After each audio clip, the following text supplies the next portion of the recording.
sorry. What time is it? What day is it? What the hell is going on here on the Good Mike Work Commentaries YouTube channel?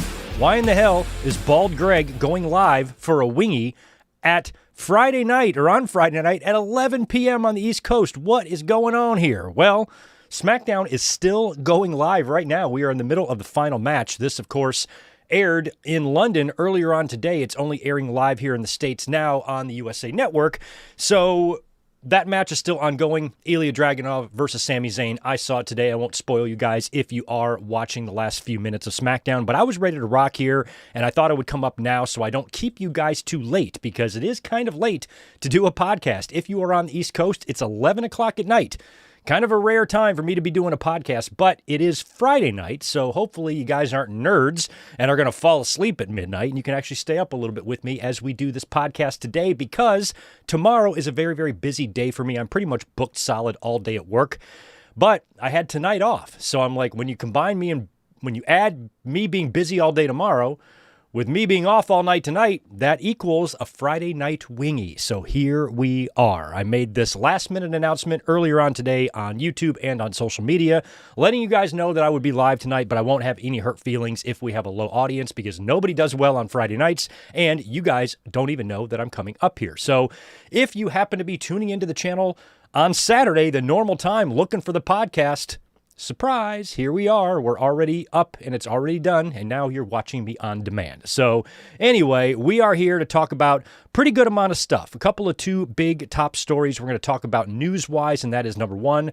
Powerhouse Hobbs heading over to WWE pretty much immediately, imminently, and last night's TNA Impact debut on AMC. This is ahead of their big pay-per-view Genesis tomorrow. So we're going to talk about all of the happenings last night on the show. A lot of issues with the show, some of it not their fault, some visa issues and whatnot, which caused changes not only to the card last night, but also to the card tomorrow at Genesis. So we'll talk about that. Also, we'll kind of run through what we saw on Raw this past week, specifically the big suspension of Braun Breaker by Adam Pearce and what that could mean for the future. Also, CM Punk and Finn Balor headed for a first-time ever match this Monday in Belfast. That's awesome. Also, this past week's Dynamite, pretty damn good show as well. We'll touch on that a little bit, and we'll touch on, of course, SmackDown, which is finishing up right now. Dragunov and Sami are about 2 or 3 minutes left in their match before we have a finish there, and we have our final competitor for the Fatal 4-Way on Saturday night's main event next week that will determine the challenger to Drew McIntyre's WWE Championship at the Royal Rumble in Saudi Arabia. And I think as you guys are watching that show right now, if you are watching me and the show, I think you can probably guess who's going to win that match. It's exactly who I said was going to win. It was all four of the qualifying matches tonight on SmackDown. Unfortunately, were incredibly predictable, but that doesn't mean they were all bad. I thought tonight's SmackDown was kind of a decent show. So we're going to be getting into Raw, SmackDown, Dynamite. We're going to preview a little bit of tomorrow's Collision, because that man that you see on your screen right there, Powerhouse Hobbs, is in action tomorrow night defending his AEW Trios Championship as a free agent, basically, as his Collision was taped on Wednesday, the day that his contract expired. So we'll talk about that. We'll talk about Saturday night's main event. We'll talk about the Royal Rumble now, which is 2 weeks away, 2 weeks and 1 day away. 2 weeks from tomorrow is the Royal Rumble, and WWE has yet to mention anything about it until tonight, when Cody Rhodes declared himself the first entrant to the Royal Rumble. My question to the rest of the WWE roster is, the Royal Rumble is in Saudi Arabia. They announced the date last year. What the fuck are y'all waiting for to declare? I know the declaring for the Rumble thing is such a joke, but Cody is the first one to declare. Nobody else has run into Aldis or Pierce a couple of weeks ago or this past week on Raw or SmackDown declaring for the Rumble. Now, all of a sudden, people start declaring, like, what the hell's going on? I would have declared the shit the minute they fucking announced it in July or whatever it was. I'm like, hey, yo, Pierce, yo, Aldis, whatever show I happen to be on, I declare for that Royal Rumble in Saudi Arabia. So we'll talk about the Rumble. Now that we know Cody is in it, who could potentially win it, and, of course, a lot of WrestleMania discussion. What we're going to be seeing going into Mania, is Cody going to be an odd man out in the title scene? I'd be very surprised if he was. Roman Reigns might be the odd man out as well. I don't know if Cody is going to win his third Royal Rumble, but I would love to see him win the Elimination Chamber and face Cody at WrestleMania. That would be great. Lots of possibilities and lots of speculation as it relates to the Rumble and WrestleMania, who's going to be champ going in and who's going to be champ going out. We're going to be talking about all of that this evening as we are approaching the end of Friday Night SmackDown, but I thought this would be a nice time to come up a few minutes early, get all the bullshit out of the way. That way, when you guys are done watching SmackDown and you pop up over here, we are getting right into the meat and the potatoes of this podcast. Before I say hello to everybody real quick in the chat, let me just let you know what to expect this weekend. Of course, tomorrow there will not be a wingy because we're doing it right now, but we are going to be back on Sunday for week number 3 of our January WWE Vault. I'm calling it WWE Vault, but it's not really WWE Vault. It's any wrestling match that's available on YouTube. Those are the watch-alongs we're doing in the month of January. We had 2 really fun first 2 weeks, and now we have week number 3 set. This coming Sunday, we're probably going to be going head-to-head with some NFL football, but that's okay, or playoff football. But we're going to be here 8 Eastern, 5 Pacific as usual to watch another great slate of matches. And all of these matches, with the exception of one of them, was chosen by you guys. Whether it be a YouTube post or a super chat or a regular chat comment, you guys chose all but one of the matches for tomorrow. And I even have 3 or 4 matches set already for the following week, week number 4. But here's what we're going to be watching on Sunday night. Look at these matches we've got. My God. We've got the 2 big Nitro Championship matches that took place on April 26th, 1999. One of them is Sting versus DDP, and the other one is a 4-way for the championship. We're also going to be watching Stone Cold Steve Austin versus Kane from the night after King of the Ring, 1998. I actually had this one scheduled for the January 4th watch-along, but then when I was making the thumbnail, I realized that January 4th is the anniversary of Mick Foley's title win on Raw in 99, so I swapped those matches out. But I think it was Juliet who recommended this one, so that's back on the lineup. Austin versus Kane from Raw in 1998. Also, we watched Undertaker versus Hogan from Survivor Series 91 last week, so we're going to watch the rematch this Tuesday in Texas. Not this Tuesday, but we're going to watch this Tuesday in Texas this Sunday on the watch-along, the match between Hulk Hogan and WWE Champion The Undertaker from 1991. And also, to get it out of the way, the one match that I selected is the 1988 Royal Rumble that aired on the USA Network. Just a 20-man Royal Rumble, 35 minutes long. We're going to go ahead and bust that one out, and that means we have watched every single Royal Rumble match from 1988 to 2005. We have not... we've watched them all. So if we watch any more Rumble matches, they're going to have to be, just from the last 20 years. We're also going to watch The Rock versus RVD for the WCW title in 2001 on Monday Night Raw. Also Jeff Hardy versus Edge versus Triple H for the WWE Championship at Armageddon 2008. And the main event, I think, on Sunday, we're going to watch Kevin Steen versus El Generico at Ring of Honor Final Battle 2010. This is Mask versus, or maybe it's Loser Leaves Town, title versus Mask, something like that. I think this is Owens right before he left for WWE, I think. I can't remember. But anyway, it's a kick-ass match. It's long, and it is available on YouTube, so we're going to be watching that one as well. That's the stacked lineup we have for this coming Sunday on the Vault Watch-Along, and we already have a couple of matches already set for next week. I think it's Tatanani and Zane G. Both had a couple of good ones. One of them was the Cole and Gargano 2 out of 3 falls match from TakeOver a few years back, and the other one was Randy Orton and John Cena from Breaking Point 2009. Both of those have guaranteed spots on the following week's watch-along, so we'll be doing that 1 week from this Sunday for those 2 matches, in case you're wondering, hey, what about the match that I recommended? But I was overwhelmed with great recommendations, great super chats, all that stuff for match possibilities, so that is the lineup for Sunday. And that is pretty much it. All I have to do now is say hi to you guys, and then I can start rolling through all the stuff we got to get into this evening, because it's a lot. Good to see Rodrigo, Tatanani, there you go. Garrett Osborne, WWE fan. We got Zane G, Melissa, Daniel Berry Sports, Stone 1207. Always look cool. You disagree. TNA AMC was pretty good. I'll talk about that in a minute. I'm kind of bummed that they had such kind of like a lackluster, I think, debut. I think if you judge the show in a vacuum by itself without the debut or anything else around it, you just look at that show independently, it's not the most horrible show in the world. But when you think about the opportunity that they had to really make a statement on their first night on AMC, that ball was dropped obnoxiously. It really was. It was not a good show for a debut show. Good show for a regular show. Not a good show for a debut show. I just don't think it was. But we'll get into that. David Brown, happy to see you.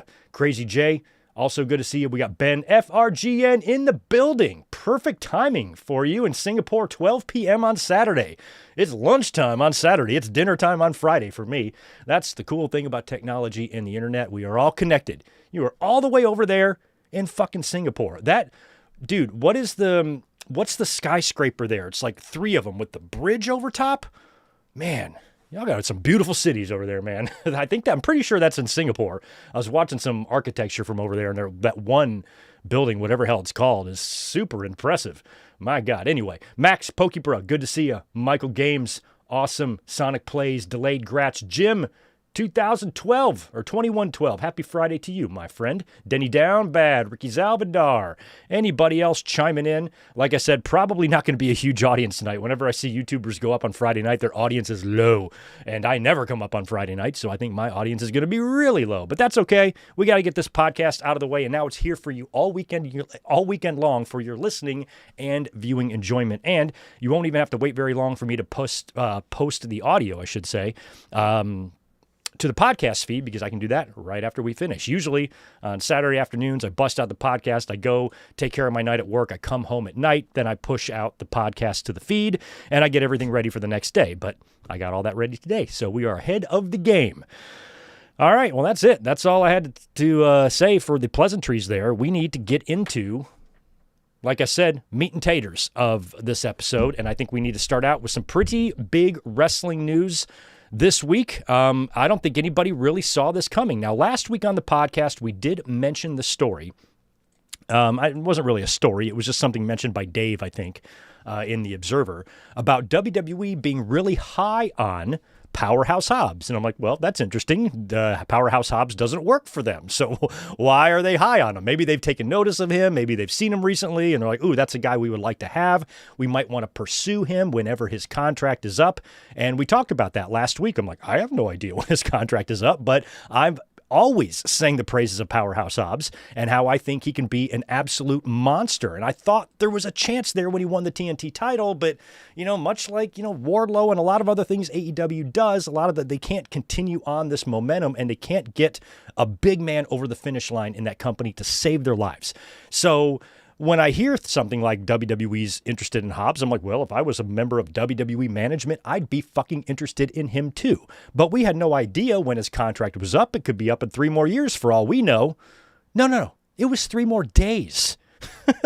3 more days, not 3 more years, because it was reported this week that Powerhouse Hobbs' contract was up yesterday at midnight. So basically Wednesday night, Dynamite and Collision taping was the end of Hobbs' contract. When midnight hit, he was a free agent, so he had just enough time to work the Collision tapings after Dynamite, where, spoiler alert, he's going to drop the Trios Championships tomorrow night on Collision. Sorry to spoil that for you, but I think if you see Powerhouse Hobbs going into a match tomorrow as champion, I think you can probably deduce that he's going to lose that match, so I don't really feel like I'm spoiling too much for you there.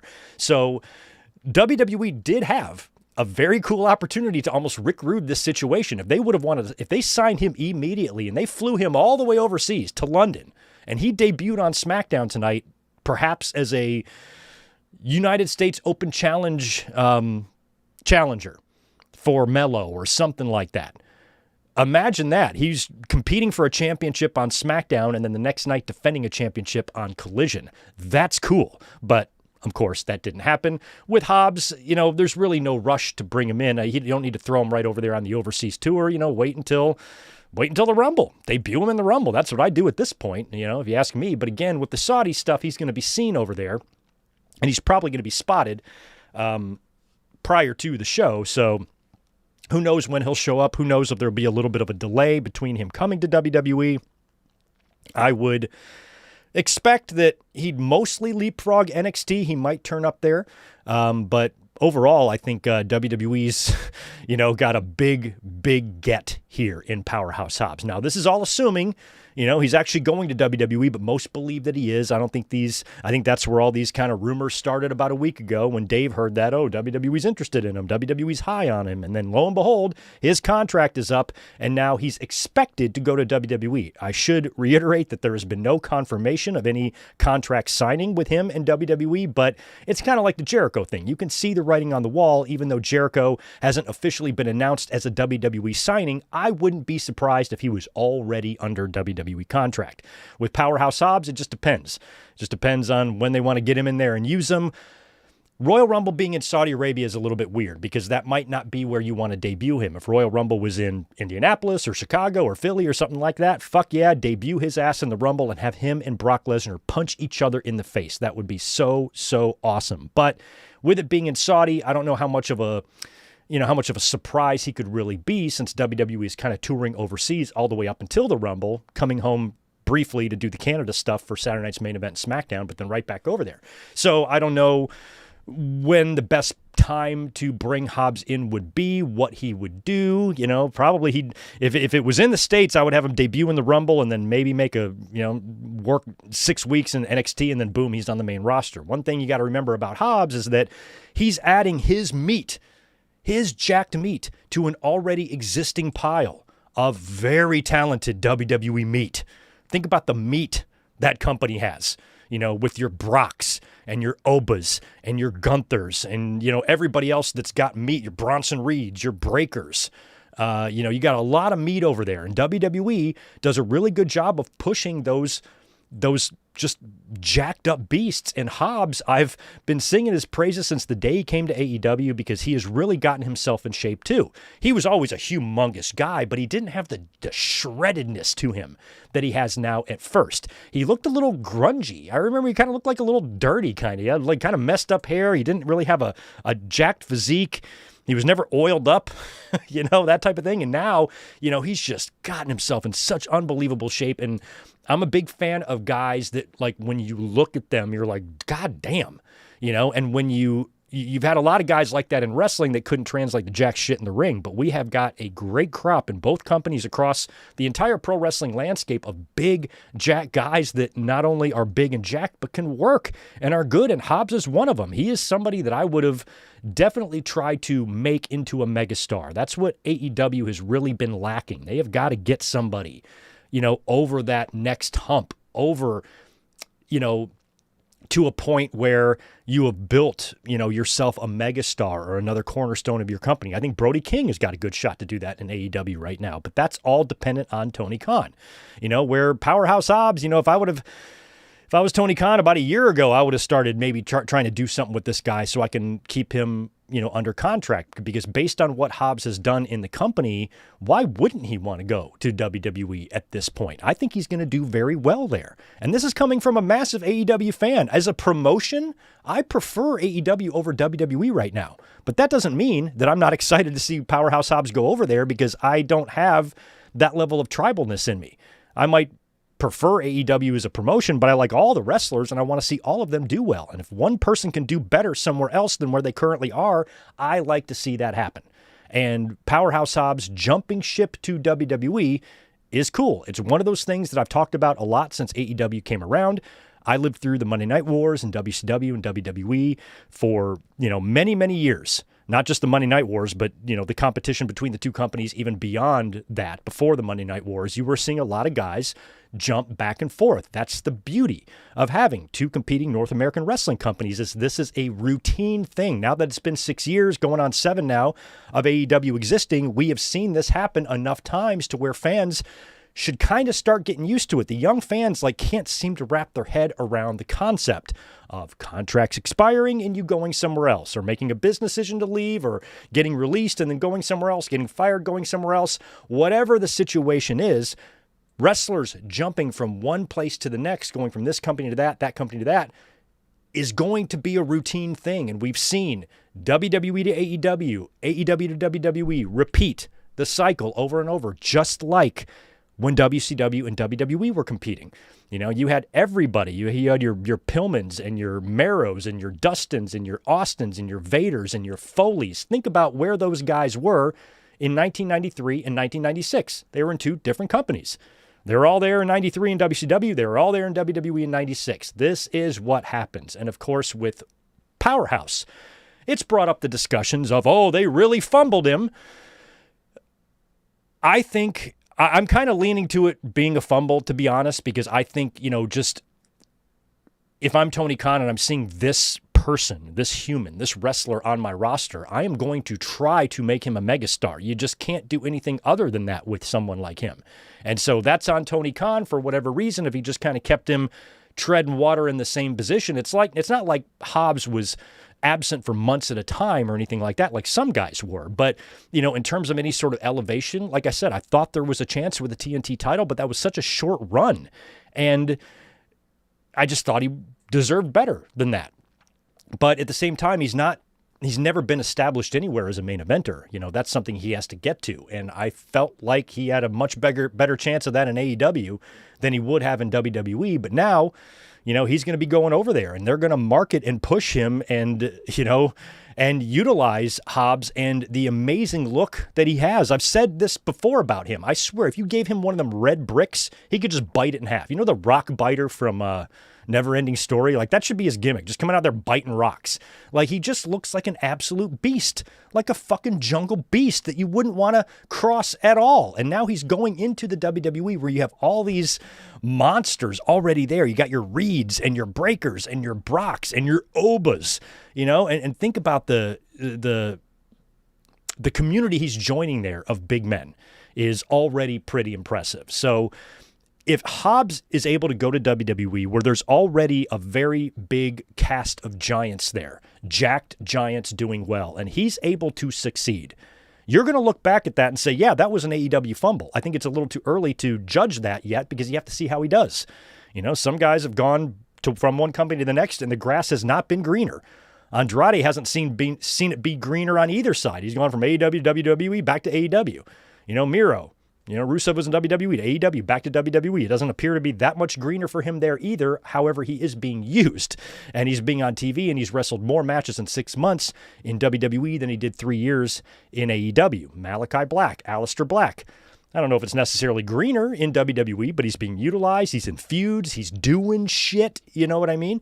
So it depends on the situation. In some situations, it's a matter of a wrestler being fumbled, in some situations it isn't. Sometimes it's as simple as a contract is up and that wrestler made a business decision to go apply their trade elsewhere. That's not a big deal. And I think fans get so caught up in these like defections and whatnot that they start debating like things that don't really matter. None of this stuff really matters when this fumble talk doesn't matter. People have to remember that defections, jumping ship is routine. Some situations are fumbles, some situations are not. Like Mariah May, she was used brilliantly in AEW, and she bounced to WWE. Edge was used brilliantly in WWE. He won a Hell in a Cell match at WrestleMania 39 that he shouldn't have, and he won his final match ever in the company in his hometown against Sheamus on SmackDown and jumped to AEW. So you don't always jump just because you weren't used right. And if somebody does leave, if somebody leaves WWE or somebody leaves AEW, I think the fans, younger fans my age, you remember the WCW and WWE competition, we don't think this way, but younger fans do. The minute somebody jumps, it's automatically means that Triple H or Tony Khan fumbled them. It's just a copy and paste of the same exact arguments every time someone leaves. What is it about fans that make them think, what is this obsession with fumbling? What is this obsession with looking for someone to blame? Sometimes it ain't that deep. Look, in Hobbs' case, his contract is up. I've been here for a few years. I know what it's like here. I've been pushed here. I've won some championships here. I kind of know my spot here. This company, this major company is interested in me. And they would like me. I'm going to have more exposure over there. They're going to view me as an investment. When they're going to be paying me money, they're not going to just pay me money for no reason. They're going to pay me money and use me. They're going to market me. I'm probably going to get merch. I'm going to get a catchy new name. I'm thinking Willie Hobby. Willie Hobby would be a great name. or Willie Hobby Day. I don't know, something like that. I'm going Willie Hobby on this. So he's going to get some sort of a new name and a change, and he could have an opportunity to be in a Royal Rumble or to be at a WrestleMania or see what kind of success he can have in WWE. He's a young enough guy, sign a 5-year deal, 3-year deal with WWE, and in 3 years, if nothing's happening, you go right back. That's just the nature of the game. So if I was in Tony Khan's shoes, yes, absolutely, I would have tried to make Hobbs one of my top stars, because just on looks alone, I don't know what the fuck you are, why you wouldn't want to do that with someone like him who has the star presence and just that look, that intimidating look that I think can go toe to toe and stare a Gunther or a Brock or a Breaker or an Oba right in the face and not back down. And now we get to see what he's going to do over there. And this is assuming, of course, that he is jumping to WWE. He's a free agent. I suppose he could go pedal around the indies for a little bit. Why would you want to? You got a company willing to pay you big money for a big money contract. Go do that, Powerhouse Hobbs. So, that's... I kind of wish with fans, like if there's ever a message I try to deliver on this podcast, it's just like, stop being stupid. Like I said earlier, like I think if I'm looking at the two promotions right now, I as a fan prefer AEW as a promotion for a number of different reasons. Doesn't mean I don't like WWE. I just prefer AEW a little bit more for a litany of different reasons. But I'm still happy that Hobbs is jumping ship and going to WWE because I'm interested to see what he does there. It's going to be fun. It's always fun when you see someone that you're used to seeing on one show show up on the other show. I'm 48 years old, and that shit still has not gotten old to me. I really, really like it when that happens. It doesn't matter to me who goes from what company to the other. I think tribalism and this picking sides bullshit is so embedded in the modern fans' DNA that they just forget about the actual fun part of this, and they make it not fun for themselves. It's all about who to blame, who to say fumbled, and all that shit, overanalyzing something that honestly probably isn't that deep. If Tony Khan, who's to say if Tony Khan would have treated Hobbs brilliantly, that he still wouldn't have left for WWE. So sure, there was probably some mistakes made with him. Maybe not mistakes, but things that could have been done better, I should say, creatively with Hobbs. Like I said, if I'm in charge of creative, and this guy is, I'm seeing this guy in catering every fucking day, and he's on my roster, holy shit, am I using him? And I'm using him in a big way. And I'm putting him right up there with your Swerves and your Hangmans and your MJFs and everybody else that's at the top of the card right now, because I think that's where he deserves to be. So we'll see if he shows up to WWE and he's a flop. Sure, but how can he be? I mean, unless he's just riddled with injuries or he just has a whole bunch of bad luck, how in the world can he not succeed? He's one of those guys. Jade Cargill's kind of like that too, and some people you just look at and like, they're fucking can't miss, they're a can't miss. So I think Hobbs is one of those can't miss type of characters. But like I said, we won't know for sure until he gets there and we see how he does. And if he gets there and he's a champ right out of the gate and he's a main eventer and he's fucking challenging for the top spot, within his first year there, you're going to be like, he made the right call. Tony Khan, how come you couldn't see what they see in him?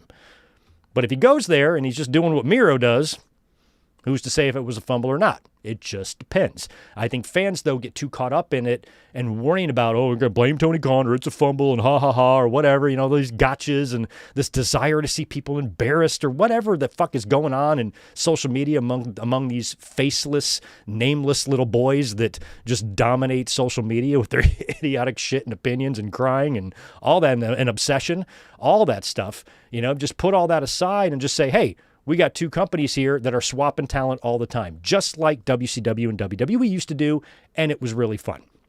Because you think about all the different situations of why a talent would leave. Sometimes it's money, sometimes it's exposure, and sometimes it's just simply a desire for change. Been with one place for 6 or 7 years, you want to go somewhere else. Powerhouse Hobbs knows a bunch of people in WWE. He's got a bunch of people he worked with there. He can just go right in and, probably be a huge star and vice versa. Chelsea Green, this week was talking about how when somebody's released, she gives them all of her contacts, the people that she knows in AEW, TNA, any indies out there, anybody, any information that she can give to release talent. She does that so they can go find work somewhere else. Everybody looks out for each other. Everybody roots for each other. The night that Cody Rhodes debuted at WrestleMania 38 in 2022, I was watching people like Aubrey Edwards and other AEW personalities marking out watching his debut at WrestleMania. Everybody roots for each other. Everybody wants to see others succeed, and everybody wants as many opportunities for their peers to have jobs as possible. The only people who are weird about this are the fans. The boys, the little boys, the male wrestling fans hiding behind fake pictures on Twitter, talking all their bullshit. They're the only ones that have these weird issues, and they look at and they focus on all the wrong parts of the story because to them it's all about an argument, a fight. And I don't know why people have that mentality to always want to combat and fight. This is a cool situation. This is a talent that we're used to seeing on one company that's going to jump over to the other one. And now we get to see, how that goes. Now, you shouldn't really be that worried about this unless he happens to be your favorite. I struggled when Bret Hart got screwed at the Survivor Series because now my favorite is going to WCW, a company that I hated. So if you are a huge fan of Powerhouse Hobbs, let's say, for example, he's your favorite wrestler and you hate WWE, I feel a little bit bad for you today. That sucks that you have to go through that. But me, I'm a fan. I hate that AEW lost him, but at the same time, I'm excited to see what he can do in WWE. To me, it's not about one promotion getting one over on the other. It's about an individual talent that I want to see succeed. I want to see reach superstardom or have a successful career or whatever it may be. I want to see that for them. I really don't care which initials are on the turnbuckle pad. I want Hobbs to do well because to me, he's a star.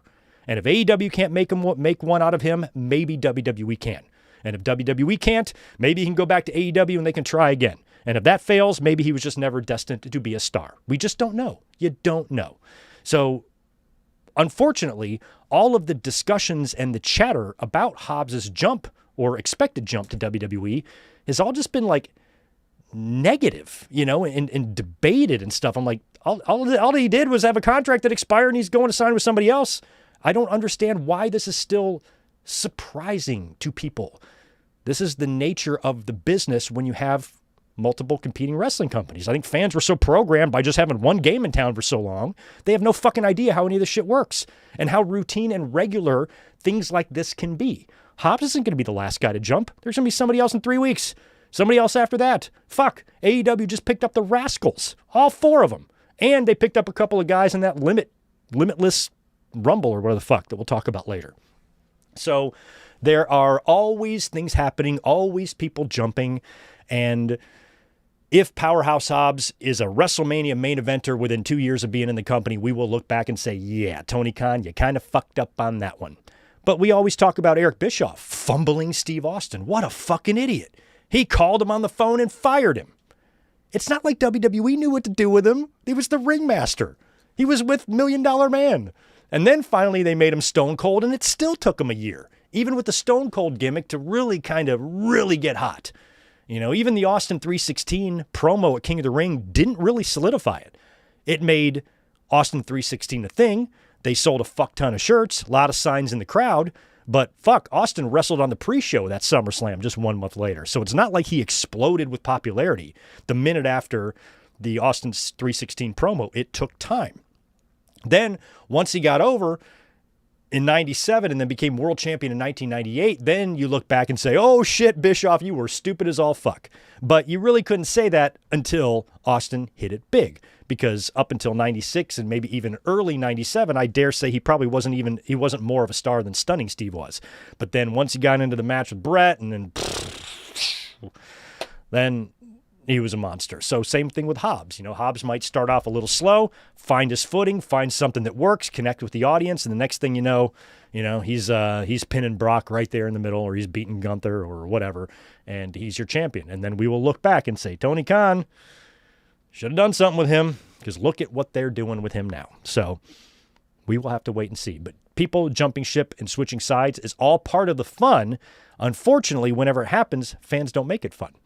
They just cry about it. They're just arguing and crying with each other. I'm like, we got to shut the fuck up for a second and just like understand that this is the reality that you live in now. You know, you have to do this every time? I swear they're just copying, pasting the same arguments, copy and then plunking them right into the next guy that jumps ship or girl. Ay. But anyway, all the best to Powerhouse Hobbs. I hope he does well. I really wish it would have worked out for him in AEW, but it didn't. And he's jumping to WWE now. I hope it all works out, and I hope he has a thriving and flourishing career in WWE. All right, so that takes care of Powerhouse Hobbs. Let's talk about last night's TNA Impact debut on AMC. Boy, oh boy, this was a disaster in my mind. We're going to run through the show here. I want to talk about it because this was their debut on AMC. They've been making a big deal about this TV deal. And, of course, you got people like Eric Bischoff, you know, before anything even happens. Boy, I think they're going to be the number 2 wrestling company in the world. And all this, like, number 2 talk, and none of that shit is doing TNA any favors. And it's unfair to them because you've got AEW obsession and unhinged hate so strong that you've got people like Bischoff, who's been around numbers and financial figures before, actually saying with a straight face, because he's a bitch, that TNA is going to be the number 2 wrestling promotion. What the fuck are you watching? What the hell is wrong with you? How can you even be dumb enough to make a statement like that? I know why, because most of the fans who have that obsession with AEW are stupid, and they're going to gobble and slurp that right up when it's just simply not possible. TNA, even before last night's show and after last night's show, when you watch that, here's one thing that I took away from it. They are eons away from AEW. They are not even close. WWE is here. AEW is here.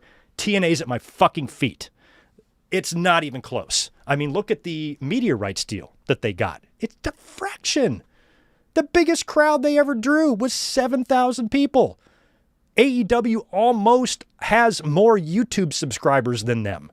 They've been around 6 years as compared to 20 on the platform of TNA. You know, they do not measure up financially. The show last night looked very low budget. The ramp and the lights and the background just looked like a typical indie show, which again is fine. TNA, I give them a lot of credit for surviving this long. How many times did we think that company was going to die over the past 10 years, 15 years? It was looking bleak there for a while. And the fact that they still hung on, they still were determined because they know they have a fan base, they've developed a legacy for themselves, and they know there's money to be made there, and they fought and they fought and they fought through the Access TV shit and all their ups and downs, and now they've got yet another deal. This one is on AMC, 2 hours every Thursday night at 9 p.m., and the debut show was last night. So they're hyping it up. Everybody's excited about this. You know, of course, the Bischoffs of the world are already prematurely masturbating over the thought of TNA being the number 2 wrestling promotion. I'm like, stop doing that to them. They don't deserve that. They don't deserve all these idiots that have the I hate AEW boat oar lodged up their rectums. It's not fair to get all these morons riled up thinking you're going to be the number 2 promotion, and then when they see what you have to offer, how can you even consider the distant number 3, if you ask me? Not even number 3. I mean, fuck. They are so far away from really being a top competitor. So what we were hoping for on AMC last night, and so what I tweeted out a couple hours before the show, wishing the entire TNA gang the best, was that they can deliver an exciting show that makes the fans say, oh, we need to pay attention to TNA. This is their debut on AMC. Hit us with something. Give us a reason to watch. You got a pay-per-view coming up tomorrow. This is essentially a debut show that's also a go-home show for Genesis. This is your chance to maybe debut some people or do some title changes, both of which they did. But what did they do that would make you want to tune into Genesis? What did they do yesterday that said, I got to buy that pay-per-view? Nothing. They did absolutely nothing. What did they do to say, oh shit, I know where I'm going to be every Thursday night at 9 p.m. I'm going to be right here on my couch watching AMC because that shit was fantastic. That didn't happen. It was a very, very basic run-of-the-mill show. Now, some of the issues they had was not their fault. Visa issues plagued them. Changed up a couple of matches for Genesis and a couple of matches on the Thursday show, on last night's show as well, because I guess processing for the 2026 work visas were not yet completed by the U.S. government. Shockaroo. So you had some talent unable to be there. Most notably was Slater, Leon Slater, who was supposed to face Myron Reed of the Rascals, but the Rascals just jumped to AEW. So we're not even sure if that match would have happened anyway. But Slater missed the show. There was a couple of other people who missed the show, and they had to change a couple of matches on tomorrow night's Genesis as well. So those issues weren't their fault. But even with those issues, even if they had everybody, the way the show looked, the way the show was presented was just very low budget and came off like WWE light. It was diet WWE. That's not what we need. You need to give us a reason to tune into your show. We are doing things here that you're not seeing in the other 17 fucking wrestling promotions that are out there right now, because you have WWE and you have NXT and you have AEW. You still got New Japan making waves, or at least making some headlines, and you've got an absolutely bonkersly popular pro wrestling scene in Mexico right now between AAA and CMLL. So you've got a very, I guess, healthy wrestling landscape right now. You can't just give us some bullshit when we have all of this.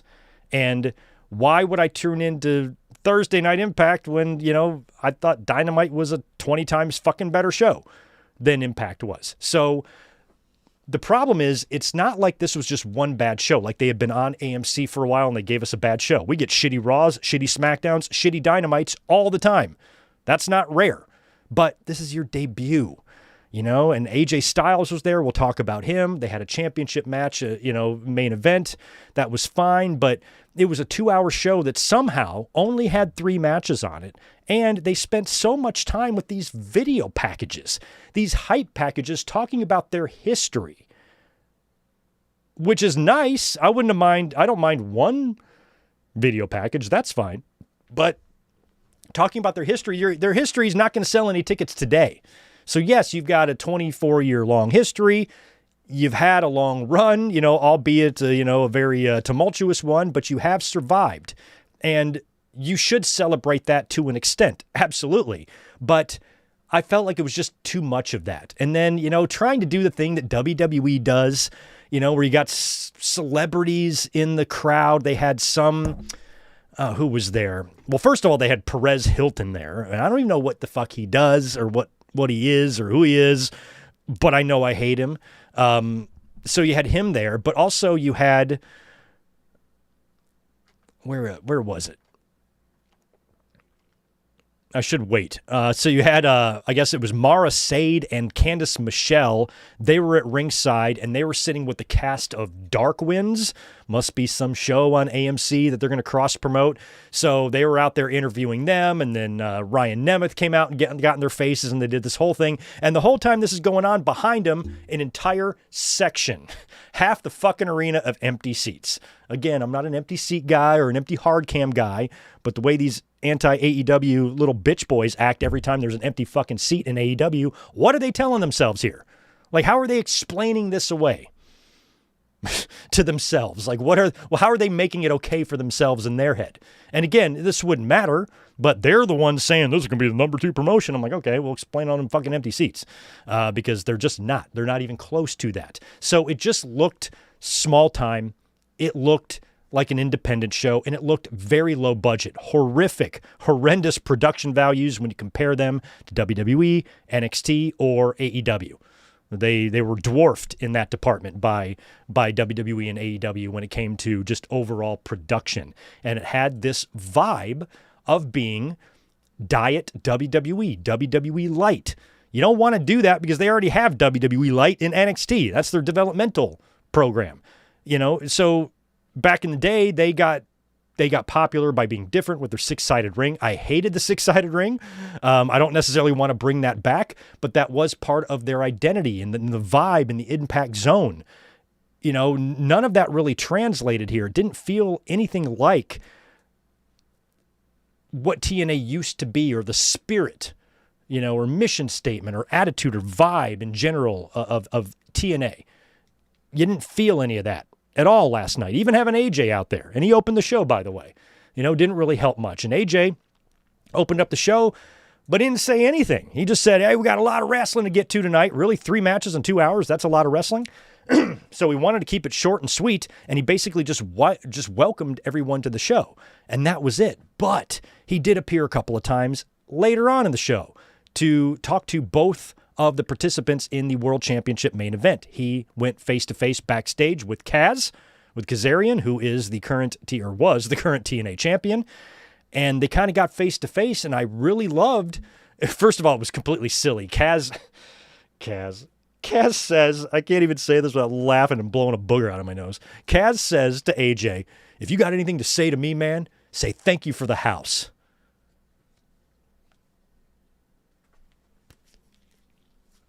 No, Kaz, no. This isn't 1982.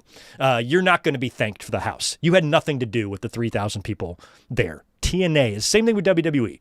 Nobody's buying a ticket to see one star. I mean, kind of now. Cody was really kind of being that guy.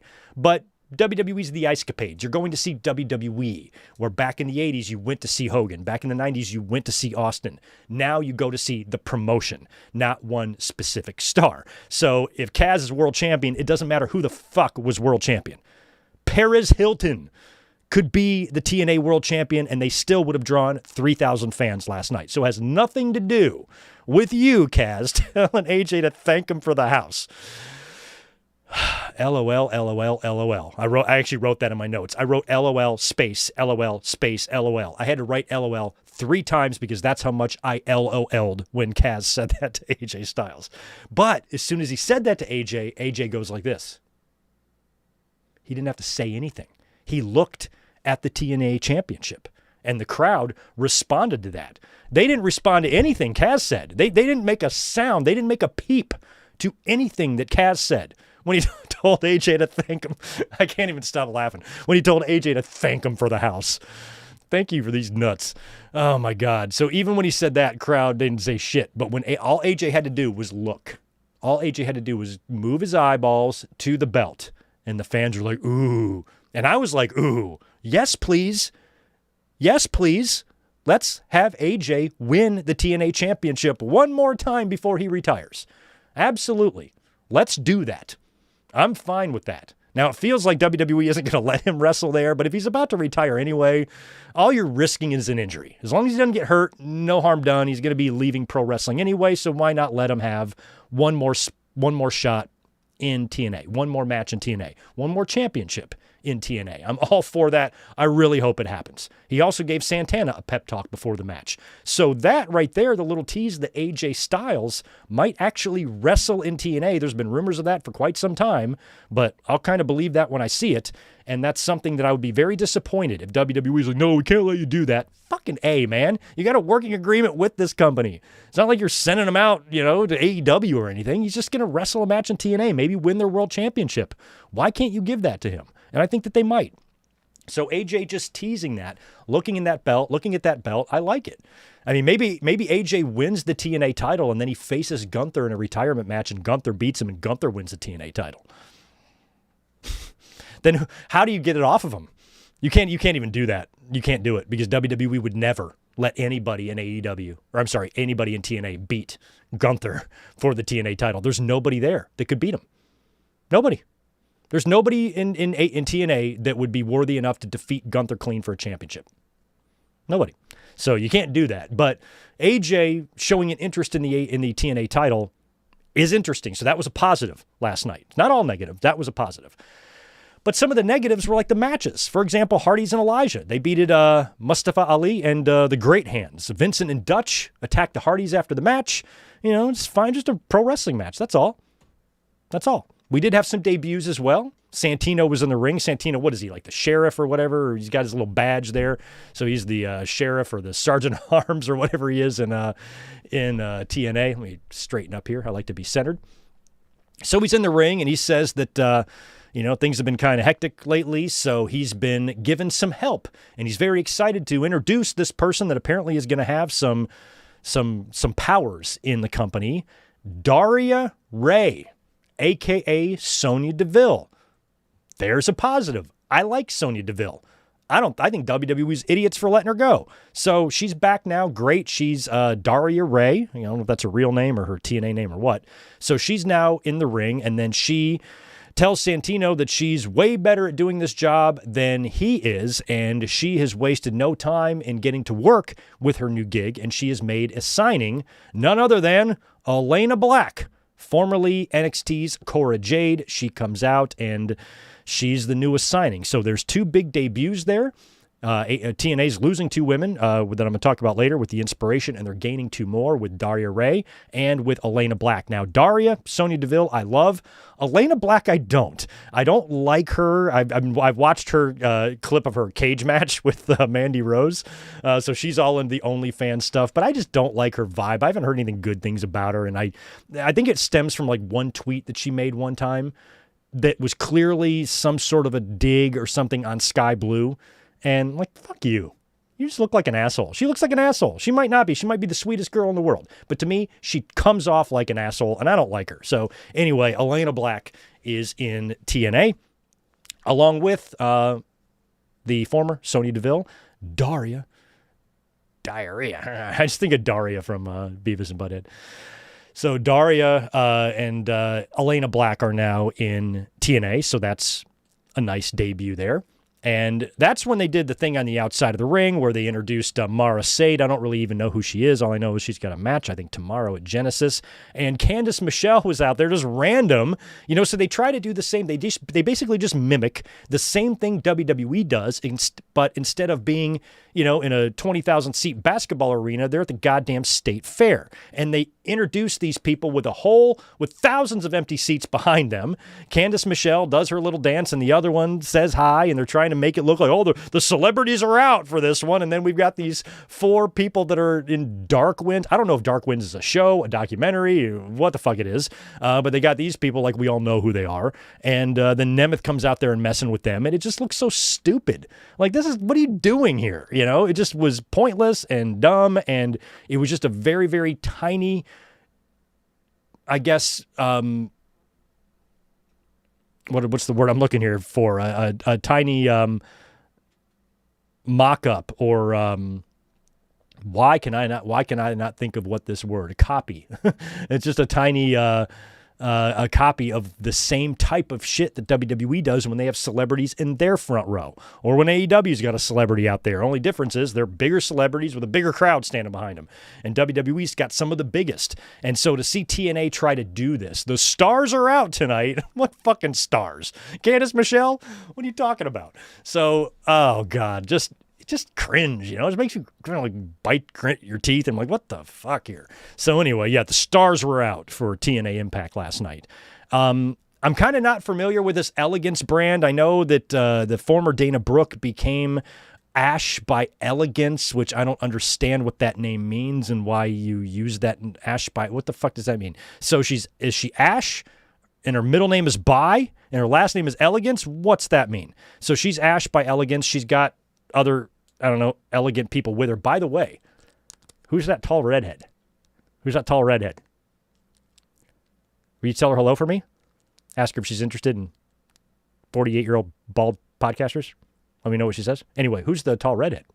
So they're out there, and it's a tag team title match. The Elegance brand, and they got, oh, by the way, they got a new guy. They got a brand new addition to the Elegance brand. It's Mr. Elegance. I don't know who he is. Good-looking kid. He's in good shape. Probably a hell of an athlete. Didn't recognize him. I don't know who he is. You guys tell me. So you got Mr. Elegance there now, and the Elegance brand, the 2 girls, are going to be taking on the Inspiration, who are the current TNA Knockouts Tag Team Champions, and they lose. The reason they lose is because they're leaving TNA. Their contracts are up, and the Inspiration are now free agents. So we'll have to see if Billy and Peyton, I don't even know what they're, Cassie and who the fuck is she? Anyway, those 2. I was never a huge fan of them in WWE, to be honest. Didn't really care. So if they go back there, fine. If they go to AEW, fine. I really don't care where they go. So they lost their Knockouts championships, and the Elegance brand are the new Knockouts champions, and best of luck in the Inspirations future endeavors wherever we see them next. I wasn't sure if they were going to get back in the business because didn't both of them have a baby? I think Peyton had 2. Did her and Sean Spears have 2 kids or 1? So they had some babies. Some babies were popping out of them. And so now they're back. I hope they're back for good. And hopefully they show back up somewhere. So good for them. Also, we had Santino back in the ring. He invites Lei Ling Lee, who I love, the former Xia Li. I just think she's so fucking hot. My God, I'm so in love with Lei Ling Lee. Jesus. So she's out there. And Danny Lee had a visa issue. So her match with the champ is off now for Genesis. So Santino invites her out there, and they basically issue an open challenge for Genesis, and they're interrupted by Sol Ruca and Zarya. And Zarya winds up accepting the challenge, so we're going to be getting Lei Ling Lee versus Zarya for the title tomorrow at Genesis. So that's a new match that's added. And right before the main event last night, another funny part of the show, they brought out Dixie Carter. They brought out Dixie Carter. Carlos Silver brought her out there to their little tiny stage that cost about $300 to set up. And she gets on the mic and she talks to you like your third grade teacher would talk to you. She goes, how many of you guys have watched TNA for 24 years? Raise your hand. How many have been watching that long? You? Good. Yeah, you too? Wow, there's 4 of you here. Raised your hand. Very good. So that just came off shitty. The fans booed the hell out of her as well, which was really funny.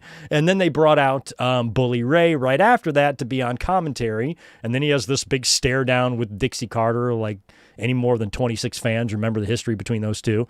And is this big stare down like it's really important, and then he walks to the ring. It's just, everything they do is just laughing, and then we get to the main event. Now it's Santana and Kaz, 2 great wrestlers. Kaz, great world champion. Santana, we all love. I don't know why. They took the belt off of him to begin with. Seemed kind of stupid.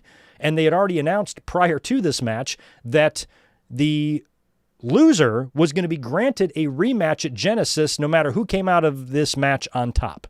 So regardless who the winner was, the loser was going to get a rematch at Genesis anyway. So Mike Santana wins back the TNA championship, which is great. I don't think he should have lost the title to begin with.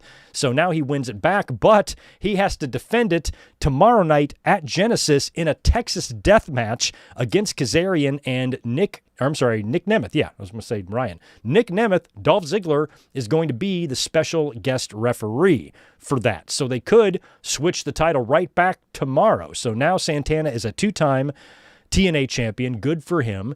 And we had 2 title changes on the show. New world champion, new Knockouts tag team champions. We had 2 debuts on the show with Daria Ray and with Elena Black. AJ Styles was on the show and even teased that he might go after the TNA championship. So when you look at all those factors and you write all that down, those all look like positives. What is so bad about the show? Well, the rest of the show was pretty bad. Not very much wrestling. It needed way more action. 3 matches in 2 hours.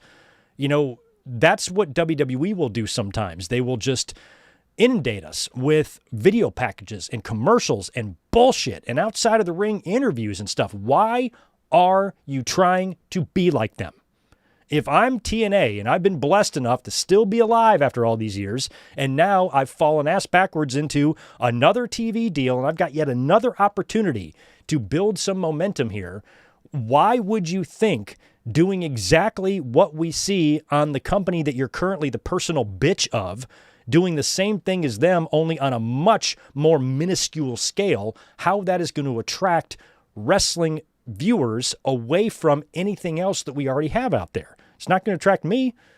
And you guys know, how I felt about TNA years ago. I've really lightened up on that. I have a far bigger appreciation for the legacy that TNA left on the business than I did 15 years ago. Because over the years, I've had a chance to witness and watch an assload of their best matches, their best moments. And even watching those moments and those great matches, they had great talent over there. Your AJs and your Joes and your Daniels and your Kazas and your Beer Monies and your America's Most Wanted and your Abysses. And Jerry Lynn's and fucking everybody. The talent pool was stacked there, and it was tremendous. Hogan and Bischoff got there, kind of fucked it up, but you still had good talent coming in and out of there. Some of the biggest names of the business have passed through TNA. Jeff Jarrett and Kurt Angle and Booker T and Jeff Hardy and Ric Flair and Rob Van Dam and Hulk Hogan and Kevin Nash and Scott Hall and the Road Dogg and Billy Gunn and the Dudleys, Shamrock. Everybody has been in TNA or has at least passed through there at some time in their lives. But even with all of that, and even looking back now as an adult, looking at some of their matches that I never really watched when they were popular, even though I can appreciate the quality of the wrestling that you would get at times from them, I still just don't vibe with that promotion. I don't like the Impact Zone. God bless Don West, but I found him a little bit annoying. The professor, of course, TNA is tremendous, is always awesome. But the sound stage, it just reminded me too much of WCW Saturday Night when they would film there. And the Impact Zone, to me, I didn't, I wouldn't say grew up, but I lived through the era of ECW. And when you think about a small, intimate, energetic group of wrestling fans, I do not think Impact Zone. I think ECW Arena. And the Impact Zone, I think, tried to be that, but it was hard to do that when you weren't having, it was just in the same location every week, and, they weren't traveling and they weren't doing anything, I just never understood the vibe, but I was also older, so younger fans that came around that, were only 12, 13 years old when WCW died, now you're going to spend 13 to 23 or 25, those ages watching TNA. And I can see how fans got into it. I certainly can, because when I see, when fans or one of you guys recommend a show or a match to watch, it's always pretty good, but I never vibed with them as a company. I just never got into them. Even though I can appreciate them now, I still have no desire to go back and just binge watch all the Impacts. I don't want to watch that. I just don't. Just show me the good shit, the choice cuts, the choice nugs, give me all that stuff, and that's all I really need. And even though I can appreciate what TNA brought in them giving us the closest thing to competition that we had, for a big chunk of years there, they just weren't for me. And last night didn't really do anything to change my mind at all. So I seriously doubt I'm going to be watching Thursday Night Impact ever. I'm never home on Thursday nights. I don't even watch NXT. I'm not going to watch NXT. I barely watch Collision. So if I'm not watching NXT and I'm not watching Collision, guess what? I am not watching Impact. There is nothing that they can offer me that I need to see. Unless they start doing something that I'm not seeing on one of the other promotions that I currently watch, or unless they have some sort of big match like, ooh, I got to see that one, then sure, I will watch. But they don't have anything close to that currently right now. They don't have anything that's going to attract me to watch them every week. Like I said, I'll watch the choice nugs. If the wrestling community is going nuts over some crazy Impact match, I'm going to pull it up right away and watch it. Absolutely. But I'm not seeing any sort of realistic path for them to be the number 2 wrestling promotion. They should focus on not getting fucking canceled is what they need to do, and make sure that they bounce back from this, because you only have one chance to make a first impression. So I'm not sure if a lot of fans who might have just tuned in for fun are going to give them a second chance. Wrestling fans will, but not everybody will. So you didn't really do a good job to make a statement, say, this is who we are, this is what we're about, and we are going to make the best of this opportunity on AMC and make sure that we make our mark and fans want to consistently tune into our product. But it just looked low rent. It just did. And that is fine. The problem is the fans that have, the anti-AEW crowd that have gotten themselves believing that they can be the number 2. Now just let them be. Just let TNA do their thing, because they definitely can be a viable number 3. But when you start focusing and obsessing about them being number 2, look, Junior, it ain't going to happen. Tony Khan and AEW is just too big. Their media rights deal is 20 times greater than or more than TNA, whatever the fucking number is. It's ridiculous. It's not even close. So TNA's got a lot of work to do, and fans shouldn't do them a disservice by getting everybody debating and talking about this being number 2. They're not. They never will be. At least not in any time soon. Not any time in the next few years. Not going to be possible. It's just not. And that's just common sense. It's not tribalism. It's not because I hate them and like them or dislike them and like these guys. It had nothing to do with that. It's just common sense. They are not going to be the number 2 company. So let's put that to bed. And the Bischoffs and the Russos of the world, that are so consumed by AEW hate that they just throw all rationality out the window and they just talk out their ass. And then fans, who are even dumber than they are, slurp it up. So stop slurping it. Stop slurping it. It's just stupid. Tomorrow, Genesis has Santana and Kaz in a Texas death match. Joe Hendry versus Cedric versus Moose. Ryan Nemeth versus Mara Sade, which I think was set up right last night. And the Hardy Boys versus Vincent and Dutch. And I think that's the only matches I have written down for Genesis tomorrow. But I'm going to be working, and I'm not going to see Genesis either. I'll just come home tomorrow night and read the results of Genesis. So that's what I think of the debut last night on AMC. It's just disappointing. I think they kind of disappointed the fans. Again today on social media, a lot of the debates and stuff, I'm like, look, there's not much to debate. Like me, for example, I've been watching wrestling for 40 years. I watched that show, didn't think it was very good. I don't really think that's a controversial topic or a controversial statement to say. But you got a lot of fans who legitimately wanted TNA to fail. I don't like those type of fans. They're everywhere when it comes to AEW. They are happy to see bad things happen to them. I wished TNA luck yesterday on social media ahead of the show. Best of luck to everybody. I hope you hit a home run. Knock it out of the park, because that can only mean good things for pro wrestling. So I don't take any joy and saying this. If you're mad at me in the chat there, you never say anything bad about it. That's what I saw. People were criticizing TNA. How come you don't ever say anything about AEW? I'm like, why? What do they have to do with it? There's so much of that. People being critical to the show and then fans getting all butthurt about AEW, what about AEW? And I'm like, who didn't hug you? I don't understand why they're like that. Every criticism I saw of TNA last night, if you read the replies, how come you don't say that about AEW? Because we do. We do. What the hell are you talking about? People get so mad. They immediately turn it into something else. And I agreed with most of the TNA criticism I saw last night from a lot of people. But the last thing in the world I wanted to do was be happy about that. You might have had people who wanted to see TNA fail and were very happy that they did. I don't know why you would want to be that way, but those people are out there. Sure, go attack them. I don't give a shit. But this idea that anybody who mentions a criticism of TNA and the very first place your brain goes is to complain about AEW, that right there is the problem. That's why you have no friends. And that's why nobody likes you. Nobody listens to your bullshit online. And why women run from you like a fucking fleeing, burning building. Just stop that shit. Stop being stupid. This is just all simple stuff to discuss. Hobbs jumping to WWE is not a big deal. TNA shit the bed last night on AMC, but it has nothing to do with AEW. So why are we even talking about them? We're going to talk about them in a minute. But they're not even a part of this conversation right now. It was about TNA. We watched their show, their debut show, and it fucking sucked.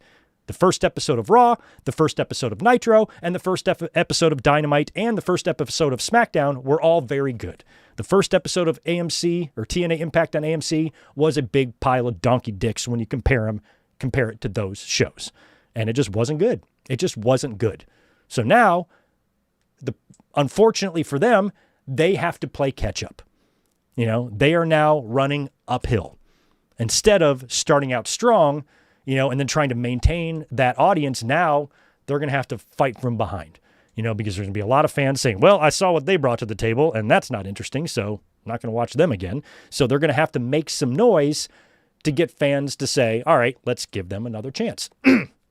And you really got to bounce back strong with your second week. And I think they're going to realize real quick how hard it is to produce a 2-hour weekly television show on cable every week and produce a high-quality television show every single week. That's going to be very, very difficult for that company and that talent roster to do. So I worry about them, but I'm also realistic and know that this deal is for multiple years, and let's hope they bounce back. Let's keep our fingers crossed for TNA, for our friends in TNA, that they can, number one, bounce back tomorrow with a really solid genesis, and then follow up on Thursday with a great show, their second show. Because one thing I have always said about pro wrestling, and a critique I have of wrestling fans who get overly excited about stuff, whether it be negative or positive, they usually think that way or do that from the perspective of someone who thinks that that's the last show that's ever going to happen. You know, back in the day when John Cena won a wrestling match and the half of the fucking wrestling world shit their pants and needed therapy over it, that wasn't the last match that's ever going to happen. There's a show next week and a show the week after that and after that and after that and after that, and there's 13 fucking pay-per-views a year. They act like when John Cena won a title that nothing in wrestling is ever going to happen again, and they are going to die with this guy as champion. I'm like, come on. So the people that are the assholes out there that are celebrating this bad debut for TNA, don't be stupid. There's going to be a whole bunch of shows. It's not over. It's not good that they opened up so poorly on their first night, but it's not over. You can bounce back next week, and you can go on them. Obviously, yes, you have to fight from behind, but if you string up a couple of good weeks of TV, that's all it's going to take for social media to get talking again, for the buzz to be out there and be like, all right, now, guys, I know they started shitty, but TNA has had 3 excellent weeks, on AMC, and they've put together some great matches and some great moments and some great shows. You need to give them another look. Let's hope that happens for them. That's what they have to do now. They have to get that chatter going. All you people that thought they sucked, you missed a good one tonight. You might want to start tuning in. That is what they need to try to do to the audience. And they also, like I said earlier, in my humble 2 pennies anyway, you got to give us a reason to watch you. What can you give me that I won't see on Raw, that I won't see on SmackDown, that I won't see on Dynamite, that I won't see on NXT? What can you do that I'm not, and give me that I'm not already getting? Now, obviously, wrestling is wrestling, and it's all going to be very similar anyway, but you still have to develop an identity, develop a vibe, develop a feel. When you watch a WWE show, you know it's WWE. When you watch an AEW show, you know it's AEW. Back in the day, WCW, ECW, WWE had individual vibes. TNA looks like the developmental of a developmental. NXT is the developmental to WWE. TNA is the developmental to NXT. That's what they look like. They are that far down the ladder. And that's why I think the number 2 discussions are kind of stupid. So all the best to TNA in their future endeavors, because we really, really are rooting for them. There's no reason to root against TNA. It's just silly. It's just silly to root against them, especially since they do have a 24-year, now nearly quarter-century long history in the biz. They deserve to be around and be a promotion that fans can still watch. So I hope it all works out for them. Let's switch gears now and talk about this past week's Monday Night Raw in Dusseldorf. Now, Raw was in Dusseldorf because the crew is overseas pretty much all the way until the Royal Rumble. So this show aired earlier on in the day. I'm not going to run through the whole thing. I just want to talk about a couple of cool points.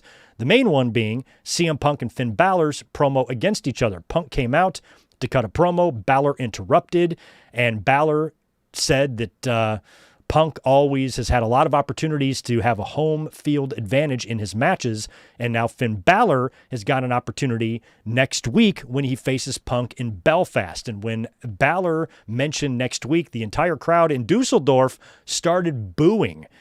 And Punk apologized. Hey, I apologize to the fans in Dusseldorf for Finn Balor disappointing you and not wanting to wrestle, because these people wanted to see the champ work tonight. So that was kind of a fun back and forth. I feel like this is kind of a dream match, Punk versus Balor, but you can see how vastly overmatched Balor is on the mic by CM Punk. I think Balor's in better athletic shape than Punk in the ring, but Punk is in better shape on the mic than Balor. I mean, Balor wasn't getting too much back from the crowd where Punk was his normal Punk self. But all that aside, Punk versus Balor, next week for the championship, no less, in Belfast, Ireland, is sexy. I like that. So next week, or this Monday, we're going to be watching that one. That's kind of fun. Also on Monday night, Liv Morgan and Roxanne Perez, they defeated the Kabukis to become the number one contenders for the WWE Women's Tag Team titles, and they're going to get that match on Saturday night's main event. And also they did the big thing with Adam Pearce and Braun Breaker. So it's Penta and Dragon Lee. They're taking on, I think, Austin Theory and Bronson Reed, right? In a tag team match. So it's Reed and Theory, Penta and Dragon. Dragon Lee is on the outside of the ring, and Braun Breaker comes sprinting down the aisle. Here he is. We were talking about Breaker, that he should be in a really nasty attitude and a nasty mood this Monday on Raw. He makes a 40-yard dash and saws Dragon Lee in half with a spear. Referee immediately calls for the bell. Breaker, Theory, and Reed beat down Penta and Dragon Lee until Adam Pearce shows up and grabs a hold of Braun Breaker and spins him around and starts yelling at him, and then Breaker just grabs him and just throws Pearce right in the corner, and Pearce is about to shit his pants. Paul Heyman pulls him off. Paul Heyman cools everybody down, gets everybody out of the ring, and then backstage, Pearce gets in Breaker's face again, screaming at him, and suspends him indefinitely. And Breaker runs off pissed, and Heyman shows up and is like, hey, that's a really bad idea. And Pearce is like, I know, that motherfucker shouldn't have done that. And he's like, no, not a bad idea for him, a bad idea for you. Because from my vantage point, you put your hands on Braun Breaker first, implying that maybe it's Pearce is the one that could wind up getting suspended here. So that's probably going to get Breaker back onto television relatively quickly here, unless they're trying to do a thing with him to suspend him and not make him available for the Royal Rumble, only for him to be available and wind up winning the thing. I still think Breaker winning the Rumble is a possibility, unless they're trying to build for a Braun Breaker and Adam Pearce match at WrestleMania, but I can't really see that being a possibility at this point. So Breaker, at least for right now, is indefinitely suspended, but that probably won't last too long. Also, we had another interaction between Raquel Rodriguez and Stephanie Vaquer. So Raquel is out there doing an interview on the aisleway and the entranceway there with Michael Cole. And Stephanie Vaquer then comes out. Her music plays after Raquel is like, I'm going to be the new world champion or whatever she said. And then out comes Stephanie with her music, but then Raquel retreats. And then Stephanie starts talking to the camera like, I'm La Primera and I'm the champion or whatever the fuck. And then she's attacked from behind. She looked kind of stupid there. Raquel shows back up, attacks Stephanie again and beats her down. So again, I guess I was wrong. I'm telling you, I was certain of it because a couple of weeks ago when Stephanie came out on Raw with that walking boot, she was crying. She was emotional. And I'm like, fuck, she's going to have to relinquish the title because she's crying about it. But then she was attacked by Raquel. And I'm like, oh, okay, that's cool. My thought on it was WWE's not going to do another boring, so I'm injured, I must vacate the title. They're going to make it seem like Stephanie's going to work through it only to get attacked by Raquel, and that's going to be an injury angle, and she's going to wind up vacating the belt anyway. I was convinced that that's what happened because I don't know how you explain the tears in Stephanie's eyes that night. You know, she had the body language and the emotion on her face of someone who had to forfeit her belt. So that's what I thought that was all about when she was attacked. I'm like, yeah, she might not have forfeited, but this injury angle that they're doing, or this attack by Raquel, is going to force her to vacate it. But she's still champion. And now Raquel's out on Raw, cutting a promo in the aisleway, and they still haven't taken the belt off of Stephanie. So now I'm starting to think that she's going to try to work through this, and they're going to book the match, I'm hoping, on Saturday night's main event. I think on Saturday night's main event, it's either going to be Jordynne Grace versus Jade Cargill. That can also be a Rumble match, or I would actually like it to be, or it's going to be Stephanie and Raquel. So my only thought is that Stephanie is going to be just good enough to work a short match or something, and she's going to insist on facing Raquel, even though she's hurt, and then Raquel kind of easily beats her, and then Stephanie takes her time off and then resurfaces whenever she's fully healthy. It still feels like that belt is going to be coming off of Stephanie Vaquer, and it's going to be going to Raquel Rodriguez. And I think that works out well, especially with Liv Morgan back, and you could do something with them, and I don't know where that leaves Ripley and whatnot, and Morgan and Ripley are going to be back in the ring against each other for a championship in just a couple days anyway. So I guess that we are still a go for Stephanie to remain the women's champion until they do the Raquel match. And I feel like that would be the Rumble to give Stephanie the maximum amount of time to rehab her ankle, because she did share a picture of it and it was bruised as all hell.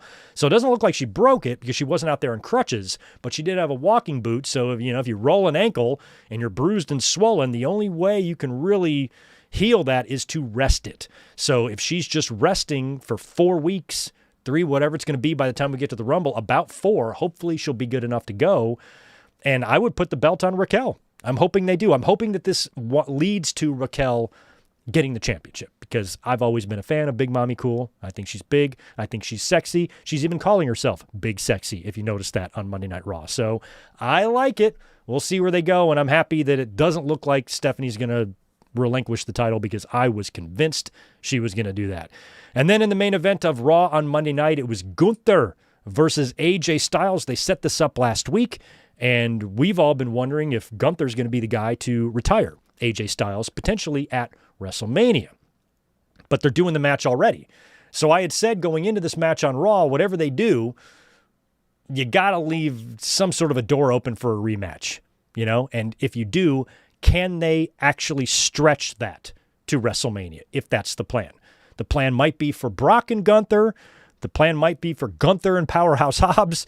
The plan might be for Gunther and Obafemi. We don't know what the fuck's going on yet. But AJ losing to Gunther in his retirement match at WrestleMania, I like that concept. But now they're facing on Raw, and AJ Styles had Gunther tapped out. Was it calf crusher? He's got Gunther in that, I think. And then Gunther taps, but the ref doesn't see it. He's tapping on the opposite side. He's tapping on, AJ's body. He taps. Referee doesn't see it. AJ lets go, celebrates, thinks he won. Gunther gets back up, grabs AJ, hits him with the powerbomb for the win, and beats AJ Styles. So obviously, we're getting a rematch there at some point between Gunther and AJ. Just depends on when they do that. If it's going to be back on TV again, maybe there's another match on Raw with like another weird finish, and then you do the third one at WrestleMania. Challenge is laid out. So AJ and Gunther working a program up until between now and WrestleMania, I think would be great. Also, during that time, between now and whenever AJ retires, if he's going to be facing Gunther last or whoever it is, between now and when AJ hangs him up for good, if he can pick up that TNA championship in the middle there as well, that's something that I also think will help TNA. Again, they don't want to rely on WWE stars to make them popular. They got to find their own footing here. But AJ is somebody that has a major legacy in that company and is probably the greatest TNA star to ever exist. So AJ coming back to win that title would be like Hogan coming back and winning it for WWE in 2002. That would be their version of that. So I want that to happen. And I swear, if you can get AJ as TNA champion in the WWE ring with Gunther somehow, that would only add to the awesomeness of it. We'll see. But based on the finish of that AJ and Gunther match on Monday, we're definitely running that back. There ain't no other way about it. So that deal, that takes care of Raw. Now, let's talk about the SmackDown show that aired earlier today in London, and it just went off the air about an hour ago here in the United States. And this was Drew McIntyre's first show since winning the championship from Cody Rhodes last week, which was tremendous. He opened up the show. He's got his championship. He looks great. Crowd gave him a very warm welcome. The London crowd appreciated McIntyre, but he didn't appreciate them. He goes, none of you motherfuckers were here for me when I was trying to win this championship. So you didn't need me then. I don't need you now. Whatever he said, he basically told the fans to fuck off. And he also, this was good, he informed Cody Rhodes that right before their match last week, he had an extra clause put in the contract. And that clause is that Cody does not get a rematch. Because what I had said after that match last week, I said, Cody, sometime between now and WrestleMania, is absolutely going to get a rematch. There's no way you can't give him a rematch between now and WrestleMania. He has to have one. So if you're not going to do one, you better have a reason, because otherwise he would get a rematch. He's Cody. Drew apparently had it written in the contract that Cody would not get a rematch. So good. That puts Cody in the Rumble, most likely, as we would hear from him later on. So Drew drops that bomb. He's then interrupted by one of the men in the 4 qualifying matches today on SmackDown, or tonight on SmackDown. Randy Orton comes out and gets in McIntyre's face a little bit. They're then interrupted by Jacob Fatu, who immediately goes right after Drew McIntyre, starts attacking him. Drew McIntyre flees, and Randy is just sitting in the ring watching all this go down. And then Randy is hit from behind by The Miz and hits a skull-crushing finale on Randy Orton. We go to commercial, we come back, and it's time for our first qualifier for the number 1 contenders match on Saturday night's main event. It's Randy Orton versus The Miz, and as expected, Randy Orton makes quick work of The Miz, hits that douche with an RKO, and pins him, advancing to Saturday night's main event.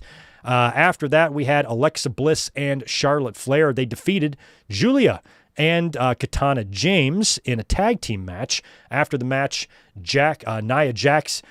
Help me out here. Is Nia Jax getting slimmer? She looks really good. I saw photos of her at Maxine Dupree's wedding, and I'm like, And I know Lash Legend is a tall, big woman, so maybe Lash Legend is so big, and her and Nia like almost look like the same size. Maybe Nia's looking smaller to me, but it feels like Nia's like actually dropping a little bit of weight, which I think is great. She looks really good. So they attack Bliss and Charlotte and do them in. And of course, Bliss and Charlotte have got a tag team championship match on Saturday night's main event against Rhea Ripley and Io Sky. Charlotte's new look, she's having that like tight ponytail. Does anybody watch Ted Lasso? Keely. Does she not look like Keely to me? You got to know who I'm talking about. But Keely from Ted Lasso. Google her. She kind of looks like Charlotte with that hair. Anyway, Charlotte reminds me of Keely from Ted Lasso. After the Bliss and Flair match, we got the former WWE champion Cody Rhodes out to the ring for his promo. And he was booed by the London crowd. He said, like, I was your champion, and like, boo, no, you weren't. That was kind of funny.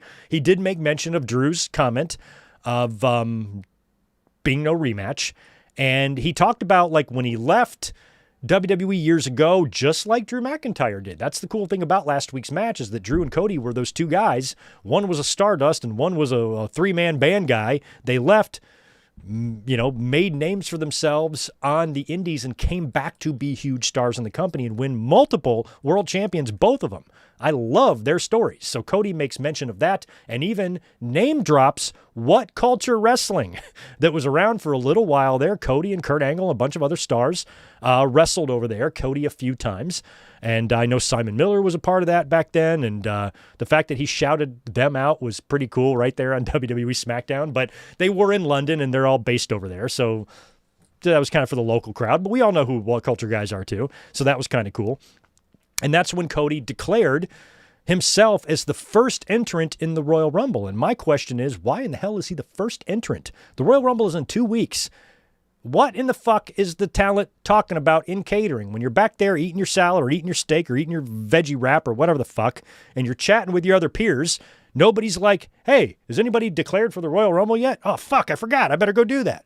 No, I better go do that. Next thing you know, you got 35 people all bum rushing Nick Aldis at once or Adam Pearce at once trying to get in the Rumble. Why are people not doing that? It's the same thing with the open challenges. You got an open challenge for a championship and the dude just standing out there. I'm like, how come a camera doesn't cut to the back to watch the entire locker room trying to trample each other to get out there and win a championship? What is going on? It's just silly. It's just so stupid, like you should make the Royal Rumble winner gets a main event championship match at WrestleMania. That should be priority number 1. I would have Royal Rumble in my radar in fucking June. I'd be ready to declare for that shit coming up the following year. I'd be the first one. I mean, the night after the Royal Rumble. the night of the Royal Rumble, when the Royal Rumble concludes, if I'm on Raw or SmackDown, I'm going to my respective GM and say, hey, I declare for next year. I want to be the first one. Just be more realistic. But Cody, Tito's drinking his water. Cody, I'm cock-blocking Tito here with a lava lamp that Elizabeth bought me for Christmas. So this isn't Tito's spot. So if he tries to hop up here, he's going to be in for a rude awakening. So I don't understand why nobody is declared yet for the Royal Rumble and why it's just Cody. So Cody is now in the Rumble, and he mentioned only one other person in history has won the Royal Rumble for the third time. He mentioned Austin, Shawn, Hogan, I guess, and himself. I think those are the only four to win back-to-back Royal Rumbles, right? Hogan in 1991, Shawn 95-96, Austin 97-98. And I don't think we had any back-to-back winners other than them, right? After that, so I think it was just them. So he's got a chance to join only Stone Cold Steve Austin as the only three-time Royal Rumble winners. He's got a chance to do that at this year's Royal Rumble. But I don't know if I want to see him win the Rumble, I mean, I don't think he's going to. I don't think Cody is going to win the Royal Rumble. I don't think at this point they would do Cody and Drew McIntyre again at WrestleMania, but they might do Cody and Sammy, perhaps. But is that the match you want to do for Saudi Arabia? Babyface match like that? Doesn't seem right either. So I don't think Cody is going to be involved in the world title picture on SmackDown. What I want to see Cody do is enter that Elimination Chamber in Chicago and win it. I want Cody versus Punk. In terms of who McIntyre faces, who the fuck knows? We talked about that last week. He could be a potential transitional champion. Because let's just say hypothetically, WWE wants to have Sami Zayn win the Rumble, wants to have Sami Zayn win the championship at the Royal Rumble. Let's say Triple H made that decision a couple of weeks ago. Well, I don't want him beating Cody. We want the fans in Saudi Arabia to not be divided. We want them 100% on Sami Zayn's side. We got to put that belt on a heel. So they give it to Drew to be a transitional champion to pass it to Sami. That is still a possibility that they do that. I don't feel like they are, but they could. So it just depends. But in terms of Cody, it feels like him winning the Rumble, I would probably not do that. I don't think you need to. I'm all for Cody winning a third Rumble, but not this year because that just puts him right back in the middle, and I don't know if that's what you want to be doing. So I would much rather see Cody win the Chamber. That would be so much more fun than that. Otherwise, if Cody is not in the WWE title picture or he's not wrestling CM Punk for his world title, what is Cody doing? Again, I can't see him just having some undercard match. It just doesn't, that's not what Cody's going to do. I can see Gunther doing that and Brock doing that because you can have them in attraction matches. They can face each other. Gunther could retire somebody, shit like that. So they, and even Breaker and Roman, what are you going to do with those guys now? Breaker could win the Royal Rumble if he's still the favorite, but Roman could win the Royal Rumble. And now you got Roman and Drew, and I think that's an awesome match if they did that. But I worry that Roman doesn't need to be in the title match either, and neither does Breaker. Maybe you do Roman and Breaker one-on-one. But if you did that, then who would Drew's challenger be? Who would Drew's challenger be? If Braun Breaker wins the Rumble, then you would assume he's going to challenge Punk because he wants to right that wrong of losing to him. But then if that happens, then what the fuck do you do? So everything's just still up in the air. So I'm not convinced that McIntyre is even going to hold on to the belt past the Royal Rumble. He might be a legitimate transitional champion just so WWE can give Sami Zayn a moment in Saudi Arabia. Because now he's not in the Rumble. He might have to win the title there. And then if he doesn't, if Sami falls short to Drew at the Rumble, then maybe we're talking next year for Sami at WrestleMania. He wins the title at WrestleMania 43 in 2027. We will see. We had the other qualifier, Trick Williams versus Matt Cardona. This was great. Trick Williams beats Matt Cardona, right?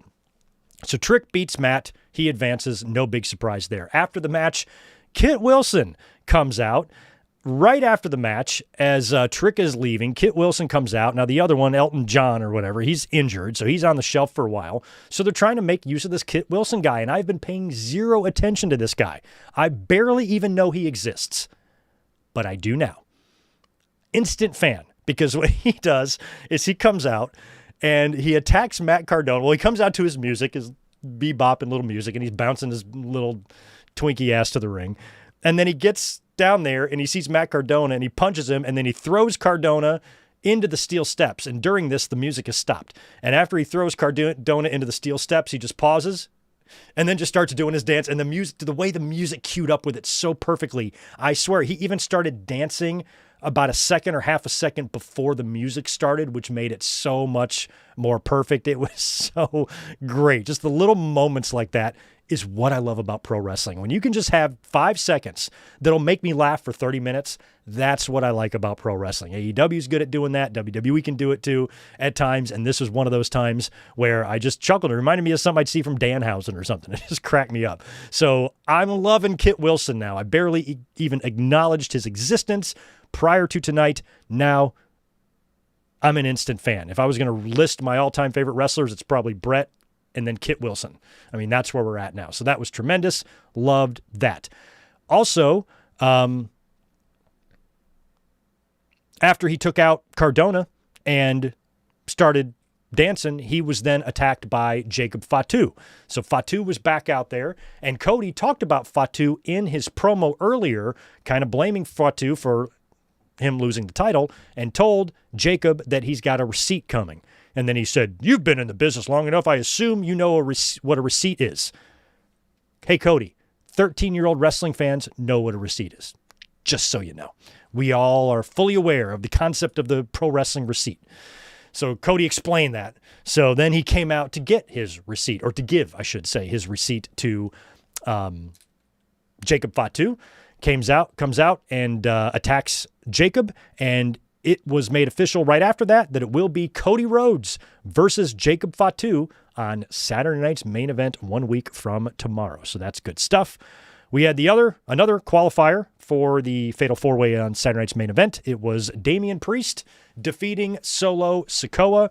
Uncle Howdy was out there. He's trying to regain possession of that lantern, and he almost gets it, but Solo takes it away, and Solo is so focused on retaining possession of the lantern that he winds up getting his ass south of heaven, choke slammed in the middle for the win, and Damian Priest advances to the 4-Way. After the match, Howdy comes in to reclaim the lantern, but then he's taken out by Tala Tonga, and the MFTs still hold possession of the lantern, and it will be tag team championships on the line, MFTs versus the Wyatt Six next week on SmackDown for the titles.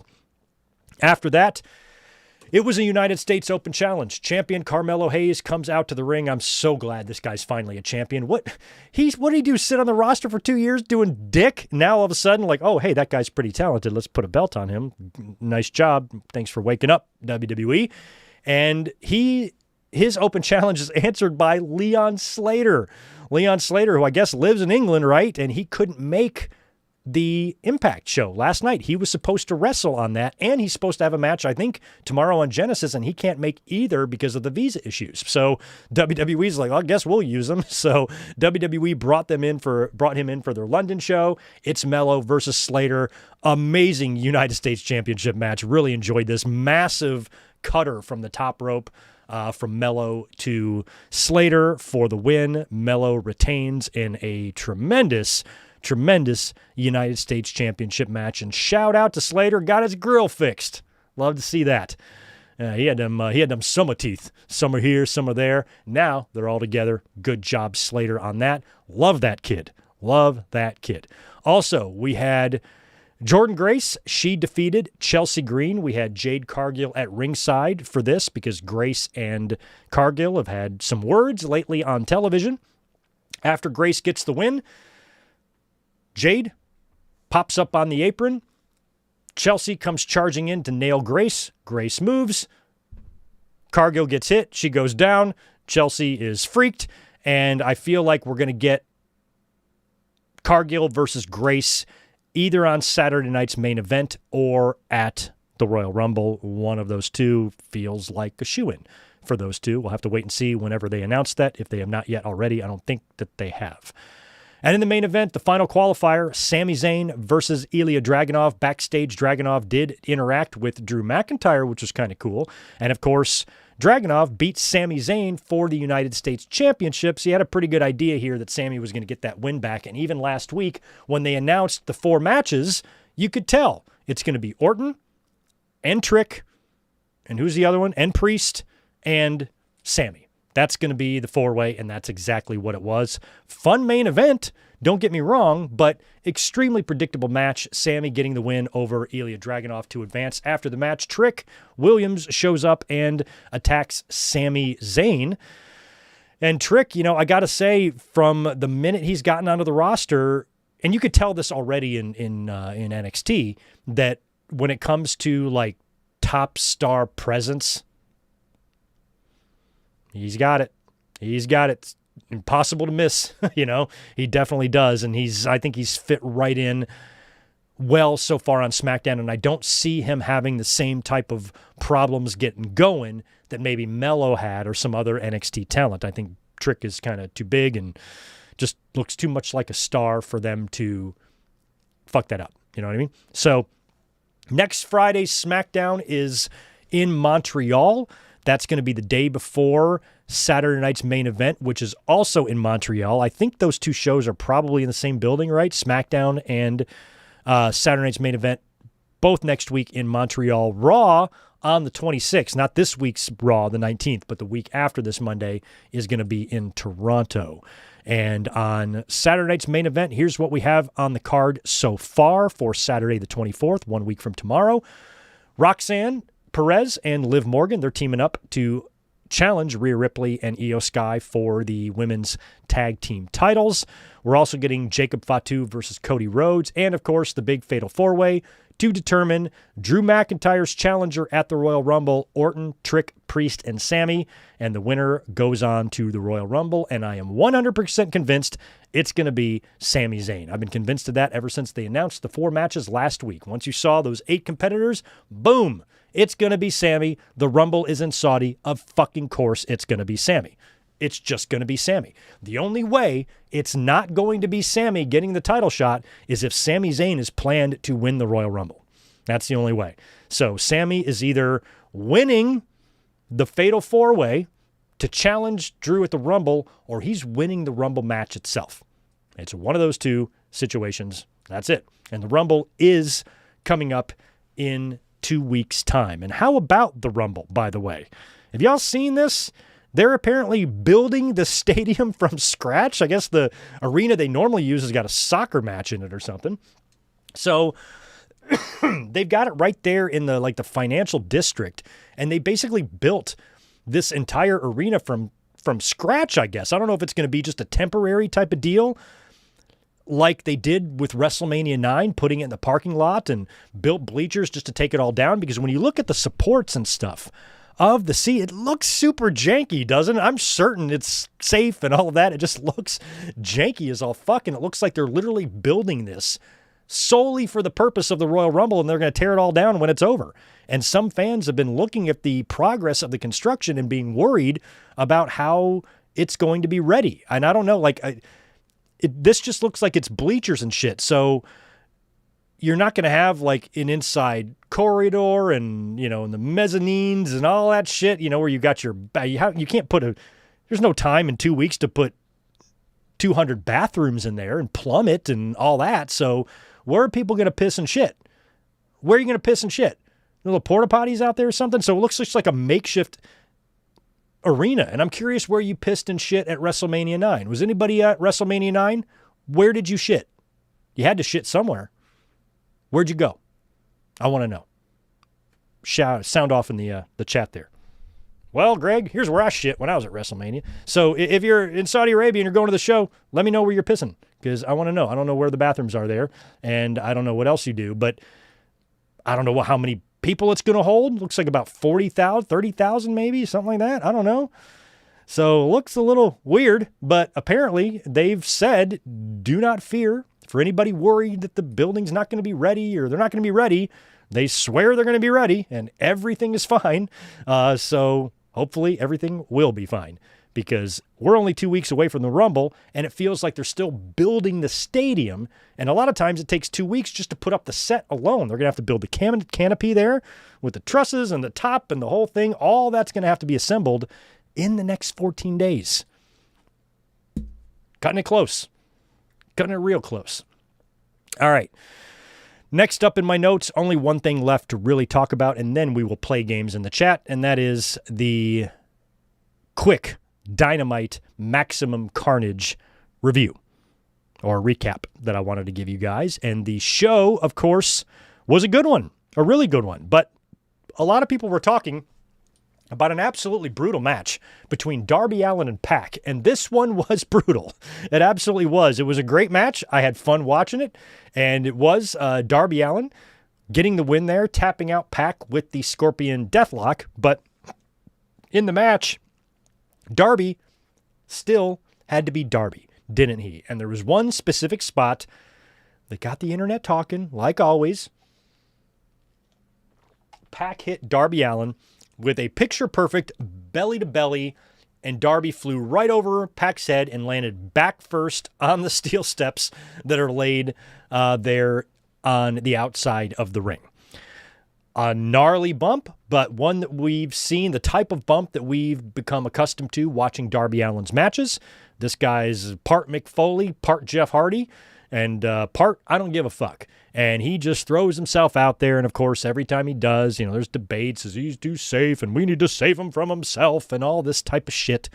This is what Darby does. I almost lost my mind a couple years ago at Revolution when he Peter Panned off the top of that ladder onto that pane glass.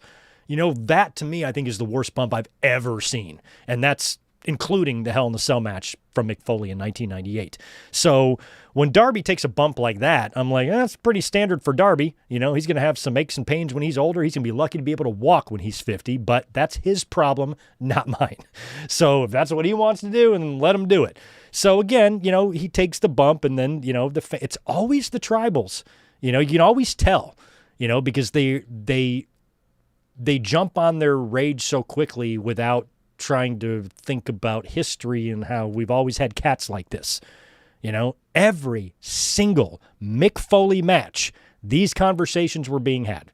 And again, when you get the tribals, when you get the anti-AEWs or the anti-WWEs or whatever promotion you're furiously against for whatever reason, when you get these people, they start framing their arguments from the perspective of it's never happened before.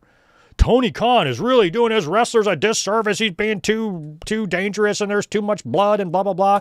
Fucking Mick Foley, man. Every time he had one of these matches, it was the same conversation. Jeff Hardy, same thing.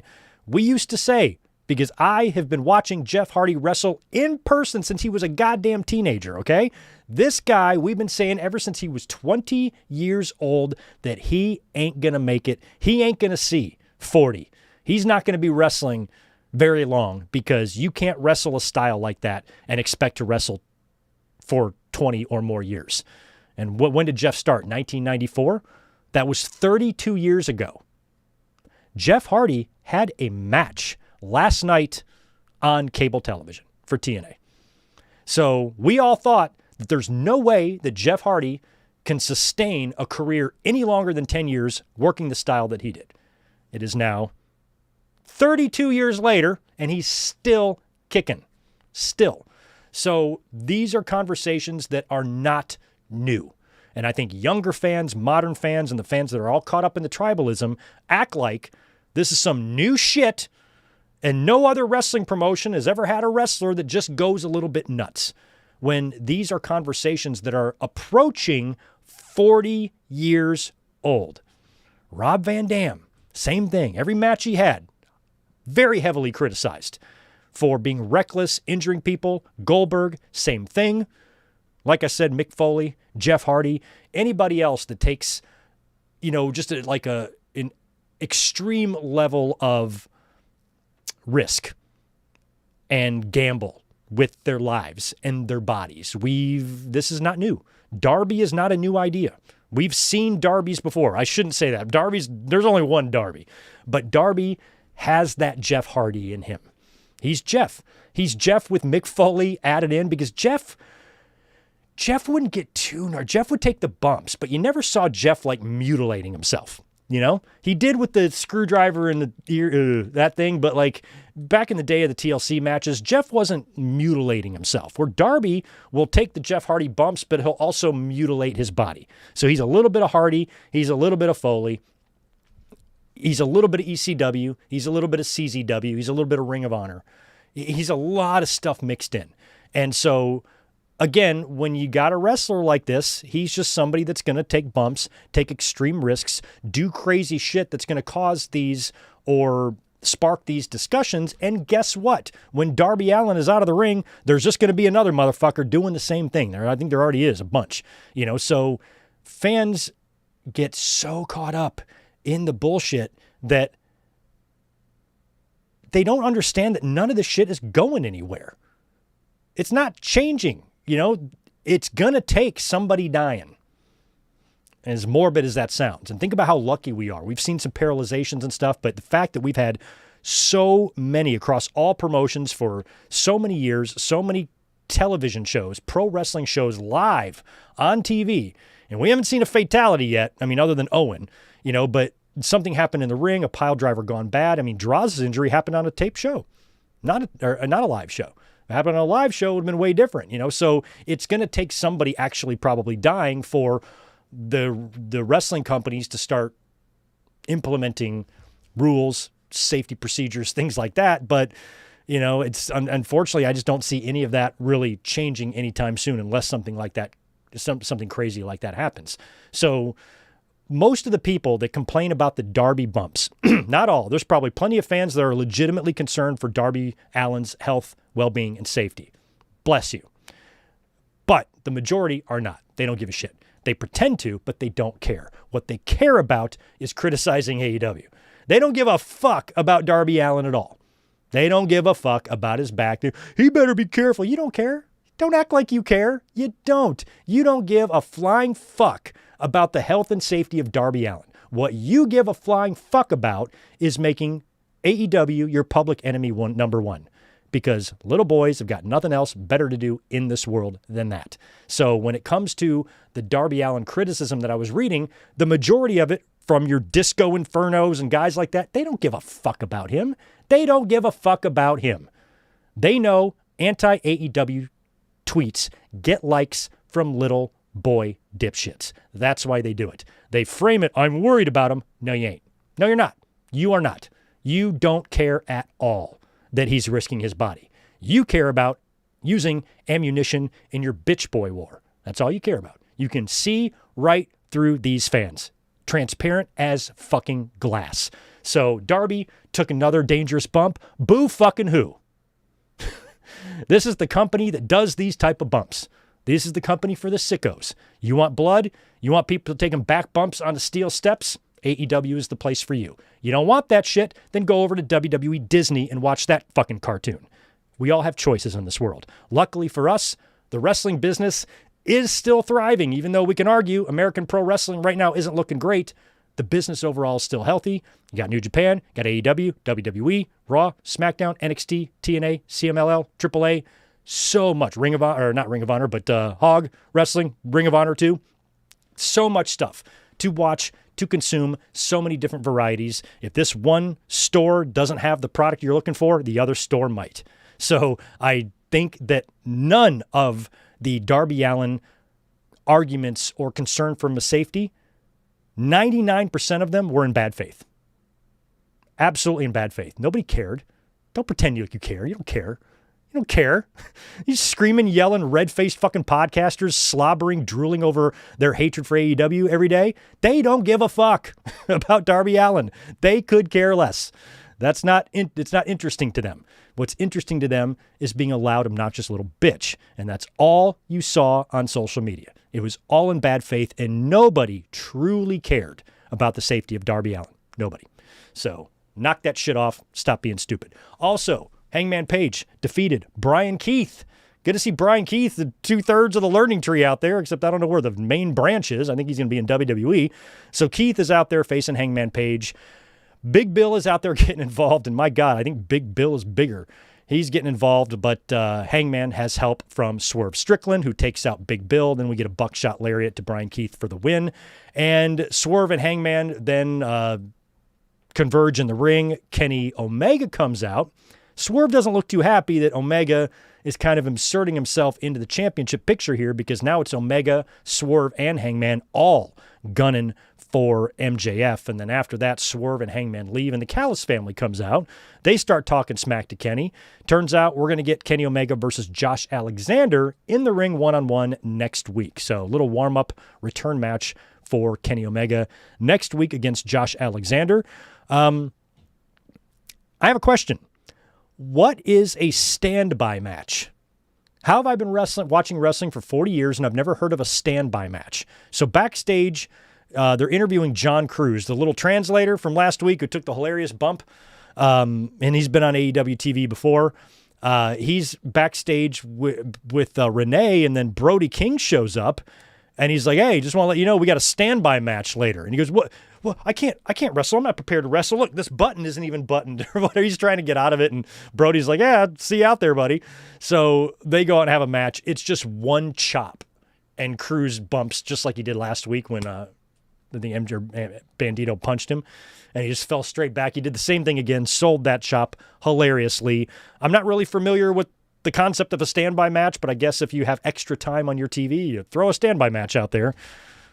I don't know how I've never heard of that before, but anyway, Brody King beat John Cruz in a standby match. We also had Mark Davis and the newly signed Jake Doyle something. They defeated Jet Speed, the Young Bucks, and the Gates of Agony in a big four-way tag. After the match, tag team champions FTR came out and brawled with Davis and Doyle, so that looks like it might be FTR's next challengers.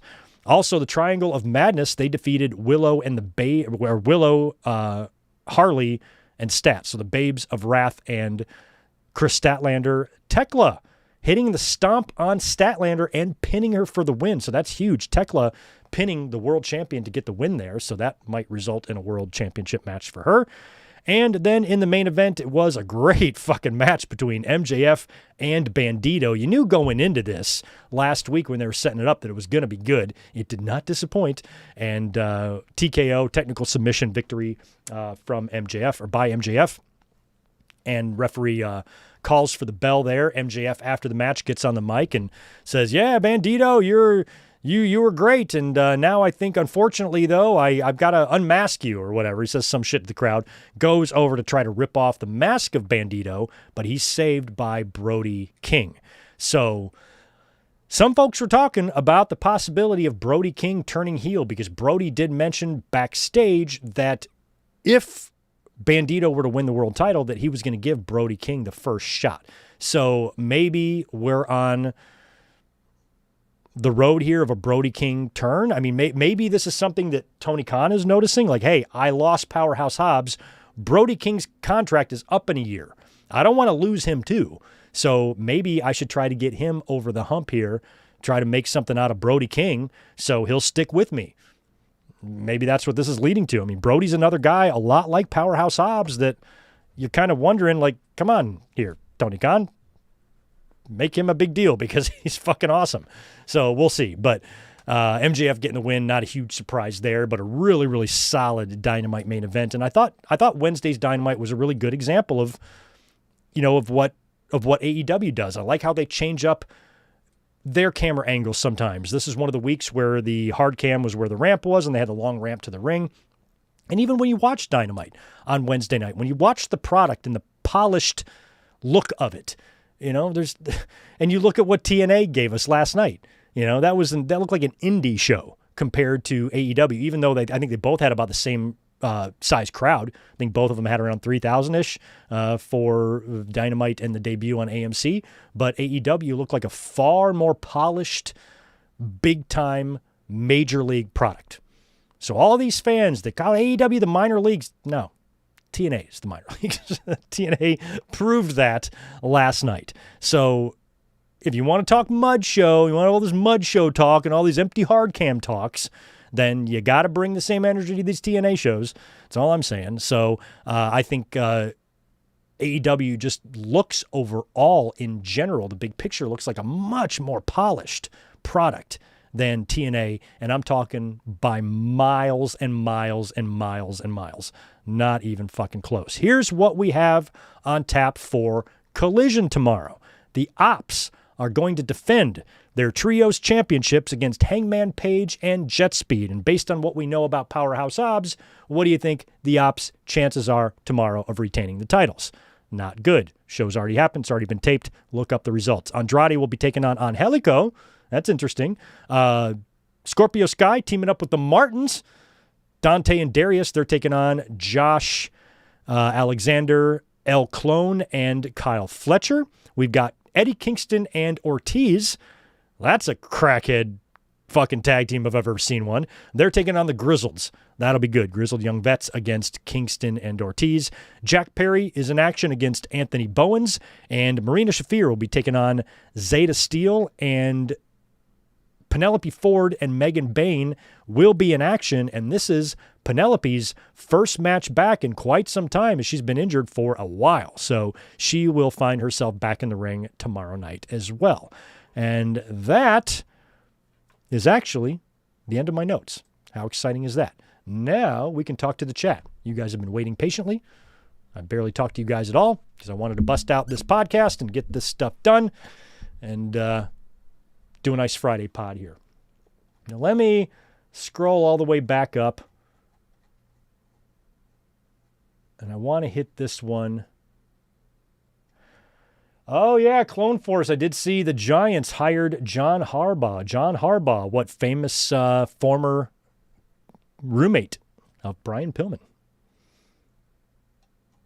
I'm going to scroll back up and just read some of these comments from earlier. Again, thank you so much for being with us on a Friday night. I barely gave you guys any notice that I was doing this, so I'm not too butthurt about the low audience tonight. You guys will all see this by tomorrow, I'm sure. Do me a favor, though, and smash that thumbs up button. I would appreciate it. Hobbs looks like he could casually bend steel girders. Yeah, I mean, I feel like, you know those strongman things where like rip phone books and stuff? You know, he's like that. I mean, I wouldn't want to make that his gimmick. You know, Mark Henry did that. You know, he's ripping phone books and bending pans and shit. You know, don't do that. I don't really like that, but he looks like someone who's big enough to do that. You know, he looks like a monster. Like I just watched Stranger Things. I swear to God, Powerhouse Hobbs would fuck up a Demogorgon. A Demogorgon wouldn't stand a chance against Powerhouse Hobbs. No chance at all. He'd take on 2 or 3 of them at a time. Fuck them all up. I believe in Powerhouse Hobbs. I do. Hobbs and Oba would feed families. Hobbs versus, yeah, it would. Hobbs versus a lot of guys would feed families. Meaty Hobbs is a good name. Tyrone Hobbs. I kind of like Willie Hobby. I'm still a fan of Willie Hobby. But I am curious what they are going to make his name. I'm sure Hobbs, they're probably going to keep Hobbs. You should keep Hobbs. I could see them just calling him Hobbs. Just Hobbs. Because that's what WWE likes to do. I don't know if they're going to keep Powerhouse Hobbs. Billy Hobbs. I don't know. I don't know what they're going to do. Black and Priest are going to be a tag team. I can see that. I think we mentioned that possibility when they first started feuding, because every now and then you get feuds like this. And I always remember my favorite one was Sheamus and Cesaro. And they did the whole best of 7. They were at each other's throats. Next thing you know, the Bar was formed, and they were one of my favorite teams in recent WWE history. I really, really like them a lot. So making them a team would be make good use of both of them because, I don't know if there's room in the world title picture right now for Priest or Black for that matter. So team them up.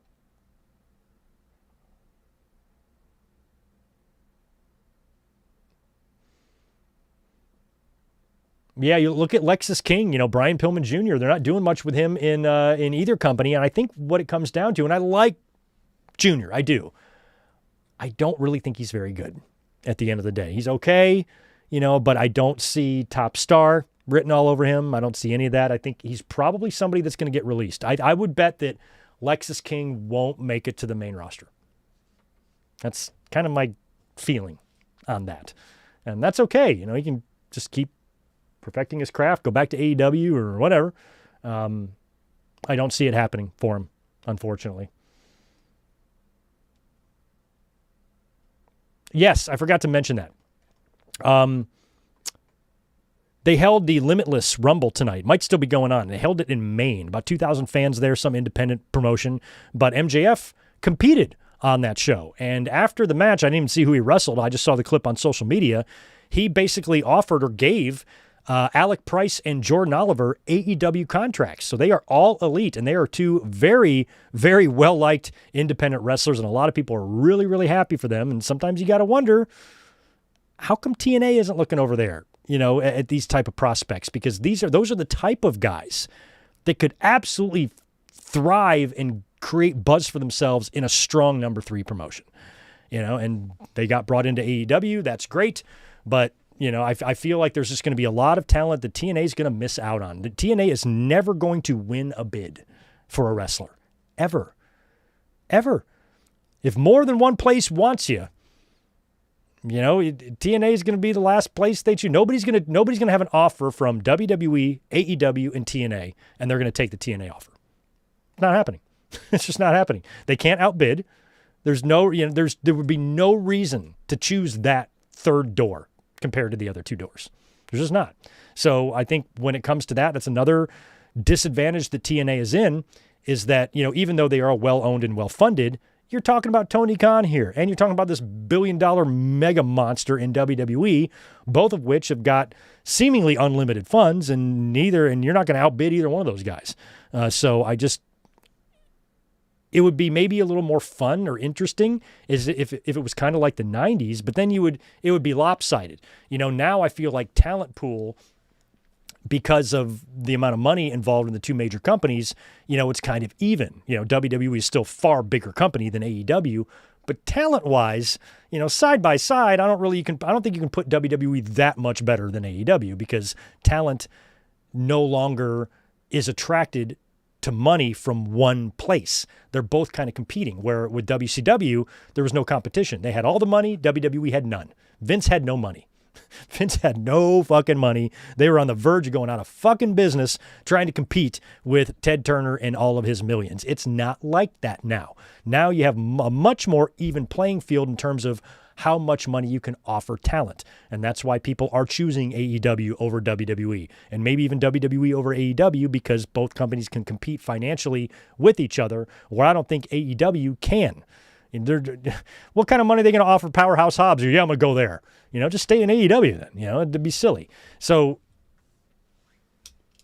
I feel like talents like that, Alec Price, Jordan Oliver, some of the people that WWE's targeting for NXT in their developmental program, those are the type of stars or the talents that you should try to secure for a company like TNA, because that's where they can really build and gain their momentum and get buzz going, and it's a perfect kind of environment for them, for talents like that. So hopefully TNA can turn shit around.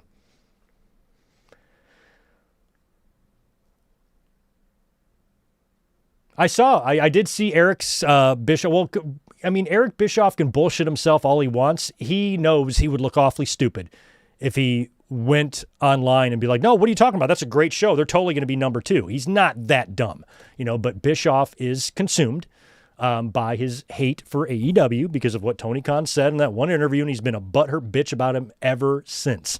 It's almost as if he didn't get invited to an after party or something. You know, once this happens, then people just turn on you and they go fucking crazy. So he's just been a butthurt bitch about AEW ever since Tony Khan said whatever he said about Bischoff to get Bischoff mad. So, you know, that's why Bischoff and your Vince Russos and your drunk-ass Raj Giris and all these guys, you know, they'll go on and on. It'll be number 2, blah, blah, blah. I'm like, you got such a hate boner. You know, like, what is going on in your lives that you allow yourself to hate something to that degree where you just are an idiot, you know? And so now Bischoff, if he's panning it, he's got to backpedal, you know? I heard him a couple of weeks ago saying, you know, Tony Khan made a big mistake by trying to set his expectations high, and TNA is doing everything right. Oh, really? They're doing everything. You think that's what they intended to do? That's the show they intended to give us. That was all done by design. The fact that he could even say that with a straight face. Oh, AEW fucked up by having a really successful opening few months of Dynamite. They fucked up. There was nowhere to go but down. Are you telling me that selling out big buildings was bad for them? Like, listen to you. Listen to what you're saying to yourself. Like, do you hear yourself? Because it's crazy. It's absolutely crazy. Like, he said something to that effect. Like, Tony Khan fucked up by making AEW a success early. Where TNA, they're not trying to do that. I'm like, what are you talking about? They've been around for 24 fucking years. You know, you're acting like they're just, it just crazy. It amazes me the delusion and the self-bullshitting that people will do when they get a raging hard hate boner for something. Whether it be a wrestling promotion or a wrestler. We saw this years ago with John Cena and Roman Reigns and Triple H and all the other people that fans hated. You know, some criticisms were legit, but other ones were just like laughable. I'm like, are you that dumb? Are you that caught up in your own self-rage that you just don't care how stupid you sound? Like, that's where we're at. And that's where we're at right now in wrestling, especially with the tribals. They don't care how stupid they sound. The Jobber Nations and all those people, they don't care how dumb they sound.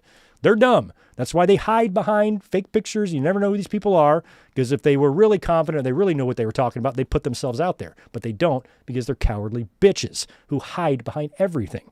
And so I just think it's better for all wrestling fans to try to root for the business to be healthy. And right now we're sitting at a pretty good spot. TNA's on TV. AEW's on TV. WWE, of course, is on TV. Mexico is on fucking fire. There's so much wrestling to consume, so much variety, so many different types of shows, different types of wrestlers, different genders, different shapes, different sizes, different everything. And we've got a lot to choose from out there.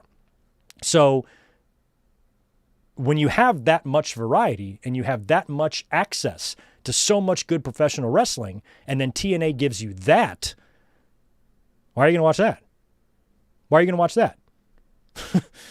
Don't we have enough wrestling to worry about? I'm like, that's just a typical wrestling show. I can get that anywhere. You know, so if you want to be on TV, if you want to be a wrestling company that's going to enter the fray of all these other companies doing pretty good business, and some of them, a couple of them on cable TV right now, you damn well better bring something to the table that fans give a fuck about, because they're not going to have energy for you on Thursday nights at 9 o'clock when they had a great Dynamite the previous night and probably going to have a good SmackDown the next night prior to that.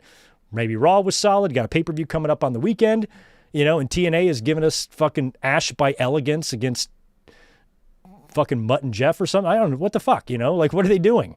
Like, the Elegance collection, or what are they called? Like, I'm like, what is this? What the fuck is this? Perez Hilton? I don't even know who he is. He just wears a little colorful suits. Who the fuck is he? What does he do? Is he like one of them fashion people, like that's on Bravo or something? That's who he looks like. You know, like, I don't even know who he is. I have no idea who he is. The stars are out for TNA, and they got the fucking front row of Candice Michelle and 4 schmucks on some show I've never heard of, and 4,000 empty seats behind them. Like, what the fuck? So I don't want to hear any more bullshit about, oh, TNA or AEW's got empty seats. Fuck off. Fuck off. Fuck off. Get a life. Get a woman. Smoke some weed. Go outside. Because you're exhausting. But anyway, what a fun week. What a fun week it's been, huh?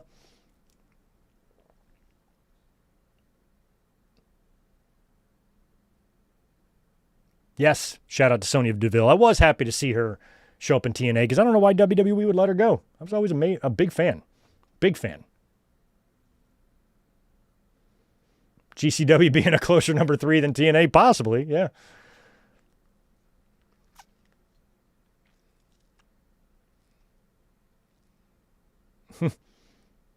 Yeah, I mean, TNA is, even though I never cared much about them as a promotion, that doesn't mean they don't have a lot to be proud of. You know, they did accomplish a lot, and they did have a lot of stars coming there because they had the financial ability to pay these people. And a lot of stars were jumping there just for the money and the easy schedule. Same thing with WCW. That's what TNA could offer. Home base, did everything there in Orlando, never left Orlando, right? That's where all the TNA Impact crap was. And they'd sometimes venture out for TVs, but that's very attractive to a wrestler that's been killing themselves on the WWE loop, you know, working full-time. Back then, they're still doing house shows, balls to the wall. You have 3 days off per year. for some of these guys. And so if you're offered almost the same money or 70 to 80% of the same money for a schedule that's 10% as hectic, fuck yeah, I'm taking that. And that's why a lot of people went to TNA. And I started getting on their case a little bit because I thought that TNA was doing their own fans and their own identity a disservice by every time somebody came available in WWE, they signed them and pushed them immediately. Christian, Jeff Hardy, RVD, Foley, Booker, everybody that came in was like immediately champion. Like right as soon as they walk in the door. Samoa Joe, AJ Styles, Daniels, Kaz, all you other guys, fuck off. We're going to be giving all the opportunities to these guys now. And they did that forever. And I'm like, this is not fair to them. It's fine. Bring in some stars. Kurt Angle had a great legacy in AEW and TNA. You know, Foley did some things. Sting, of course, did great things in TNA.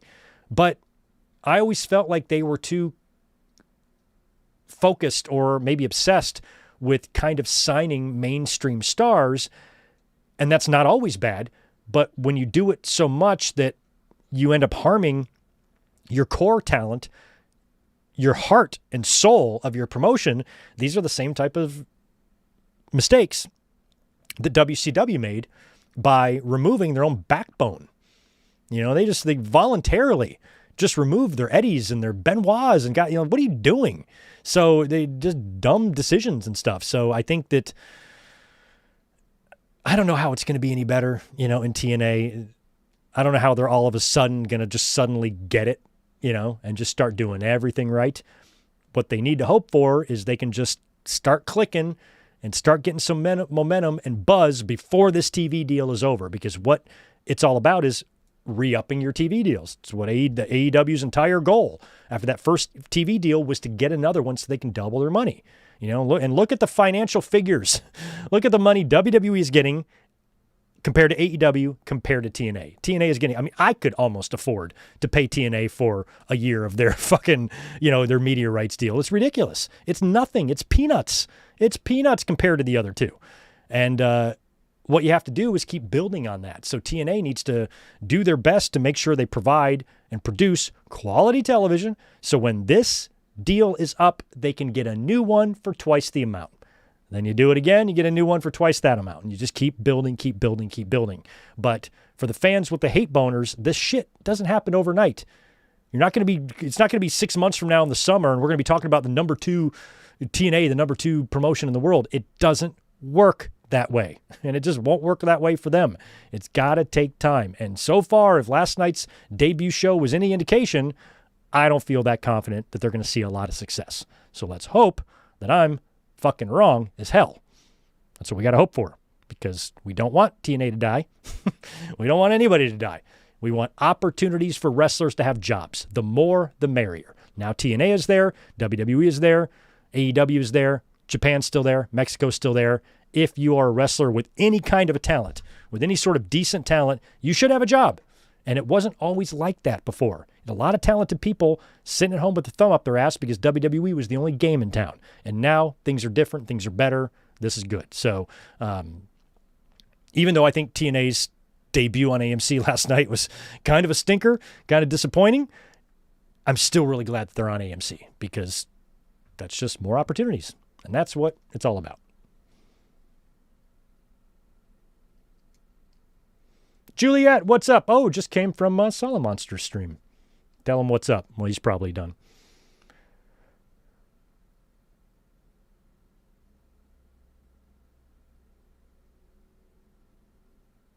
Oh, international title up for grabs at Genesis. Stacks defending against Eric Young, BD, and a mystery opponent. Okay, I didn't know about that one either. Kit Wilson should win the Rumble. Okay, sure. I'm not going to argue with that. I like him. Darby is here for a good time, not a long time. Yes, but we thought the same thing about Jeff Hardy. We did. I mean, Darby's a little super crazy, or extra crazy, I should say. But Hardy, I saw a lot of Hardy's bumps fucking up close and in person, man. And like, he shouldn't be here. He certainly shouldn't be wrestling. So if he did it, Darby could do it. But yes, it appears when you wrestle a style like Darby Allin, you're going to have a shelf life on your career. But those are the same exact things and the same words we said about Jeff Hardy. I remember saying that same sentence Max, that you just said about Darby, I said that in the year 2000, which, if I check my calendar, was 26 years ago. Over a quarter century ago, I said, Jeff Hardy will not be wrestling for very long if he's going to wrestle like that. And here we are. He wrestled last night. So never say never.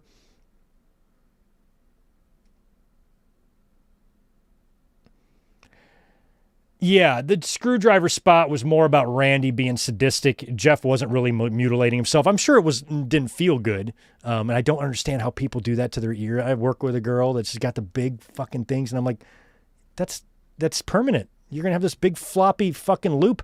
So I don't know. I'm just not a piercer or a tattooer, so I guess I just don't get it. But watching that skin and watching him twist that, oh my God, it was just like, if you twist hard enough, you're going to break that. And I'm sure a lot of people who have those big holes have broken their fucking earlobes off. And I don't know. Ouch. One missing ear in pro wrestling is enough for one lifetime. And Mick Foley already was able to say that he wrestled without an ear. Let's just keep it that way. Kyle Day, what is my opinion of people calling CM Punk corporate and a shill when he's supposed to be the voice of the voiceless and bashing fans again in interviews? Yeah. I mean, Punk is not really punk rock. I think most punk rockers would not agree with the business practices of WWE, but Punk had, and Punk himself wouldn't have. I mean, I think Punk was ready to denounce WWE forever, but once he got to AEW, he was even taking some shots. Remember the buy one get one free 4-night extravaganza? Remember all that? So he had big issues with WWE, but I think his time in AEW was so bad and put such a bad taste in his mouth that he almost kind of did a 180 on WWE. You know what? If I'm ever going to do anything in pro wrestling again, it's going to have to be over there. I'm going to have to go make amends, and I do think that things are different. When Punk was there and all the things that pissed him off in 2014, it is a much different animal now.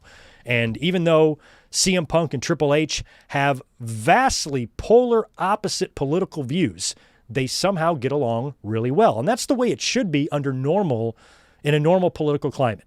In a normal political climate in this world, Republicans or conservatives and liberals, their disagreements should never be enough to shatter relationships.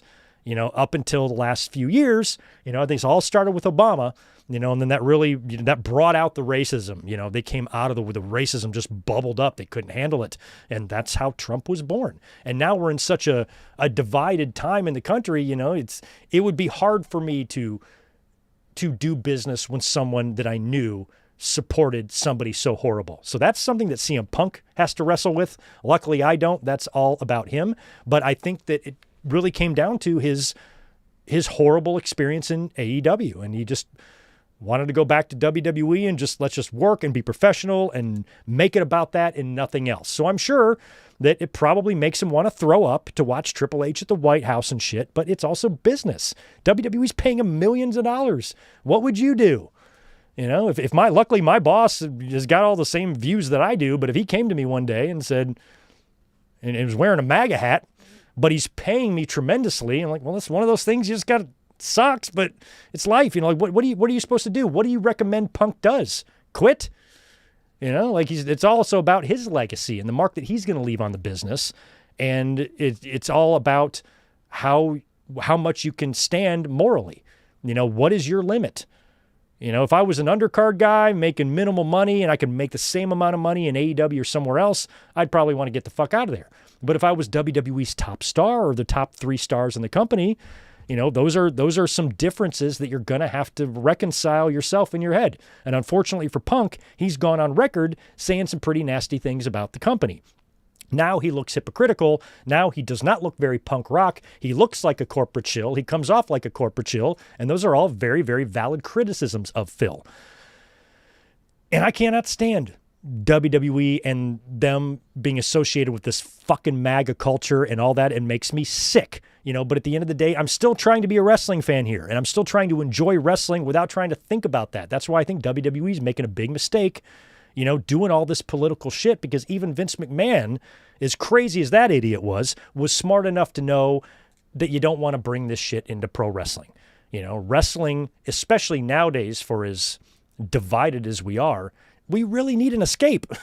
We need to go somewhere we can get an escape and not be reminded of the sorry state of affairs that we're in right now in this country. I think everybody needs that escape. And so it's not really smart, I don't think, to be that way, especially when you should be conscious of the fact that fans need wrestling to be bipartisan. And right now it's not.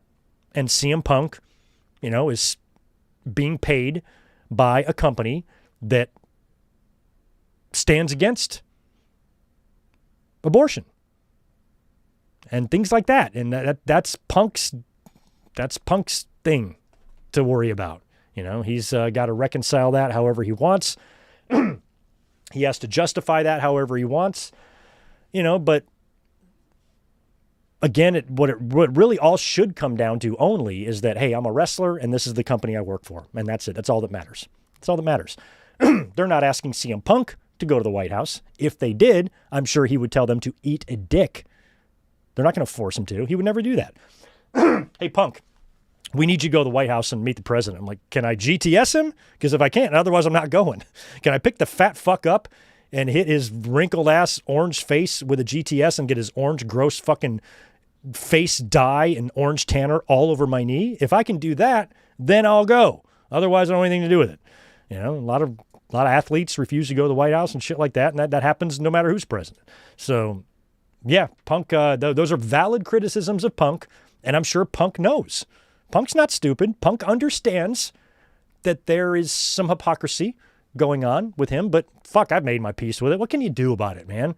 You can't just go through all of life constantly worried about all that stuff. I am not the one in the uncomfortable position. CM Punk is. So he's going to have to be the one keeping himself up at night about that. I can't bother myself with it. All I can do is watch wrestling, try to enjoy it, come up here and try to talk about it. Other than that, it's kind of out of my hands what they do. Crazy J, Republicans and MAGA can be two different things. Yeah, they can. They can. I've known plenty of Republicans that completely denounce that fucking fool. But still, I wouldn't want to be in that camp at all. I wouldn't want to be at that camp at all.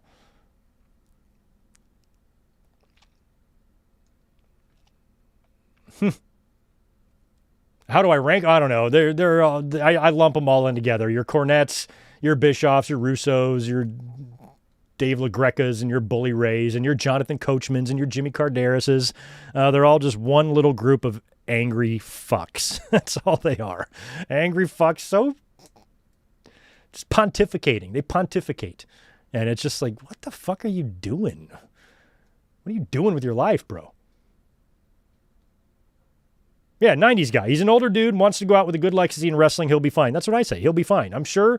I definitely recognize what people say when they say, Punk, you're kind of looking like a hypocrite here, Mr. Punk Rock, and now you're Mr. Corporate Chill. Hey, I get it, but it's also, if I'm a wrestler, I want to leave wrestling and leave a big legacy behind. And I think Punk realized that after the AEW shit fell apart, that the only way he's going to leave wrestling without having one of the worst reputations of all time is if he goes back and has a successful run in WWE, which means all the shit, the drama, the arguing, the attitude, the moods. He has to be all in, no pun intended. He has to be all business, and he has to be there to be professional and not let anything fucking bug him.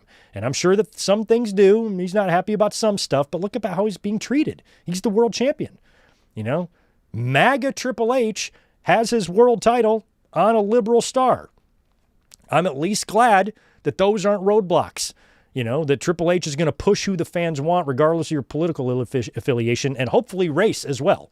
But there's so many factors to think about with that stuff, why people get pushed and why they don't. But you need to listen to the fans, and you need to put the belt on who the fans want, and Punk is over. Punk has always been one of the most over people in the history of the business. So he's probably the right guy to hold the belt right now, but he's only got a couple of years left, and then Punk's going to be retired, and then he's going to be running NXT. So Punk is going to have to be able to maintain this level of coexistence with a company that is so starkly opposite of what his political views are. That's why I'm kind of glad I'm not in that position. I don't have to wrestle with that stuff. All I got to do is come up on YouTube and talk about it. That's all I got to do. Danhausen I was not aware of Anna Jay, and I would not be surprised, and that's another thing I've talked about in the past, I would not be surprised at all if Jack Perry goes to WWE one day, because WWE will never shut the fuck up about how he's Luke Perry's son. They will make that such a big deal, where they barely even mention it in AEW. And I think WWE would love to hammer that into our heads. And I would love it if they signed Jack Perry and then he attacks CM Punk or something. Oh my God. I'd totally bring him in. I'd get Perry in a room and in WWE backstage, like, we got to do a program. He's got to attack you, do like a Matt Hardy Edge type of thing, where Punk is just walking through the backstage area all happy, and then he's attacked by Jack Perry out of nowhere, and security just gets him out, and you get a camera shot of Perry's face, and the fans go, holy fuck. Oh my God, that would be great. That's what I would do.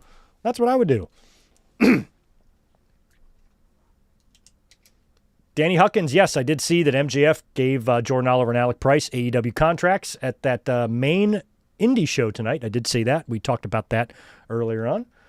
And we're just finishing up some of the chats here and all that stuff. Yeah, good point, Juliet. New Japan had a decent Wrestle Kingdom. Oh, I got a $5 super chat here from Garrett. I think I missed that earlier. Let me knock that one out too. Thank you, my friend. If Will Hobbs feuds with New Day, would they call him Waffle House? Maybe. Feuding with New Day, they probably would call him Waffle House. He could join the New Day. I don't know if Will Hobbs needs to not be a fun-loving guy. He needs to, chew on bricks for fun type of guy, and smash guys for fun type of guy. So I don't want to see Hobbs out there dancing or twerking or do anything Big E did. I need him feuding with those guys, if anything else. He needs to be a monster. A monster.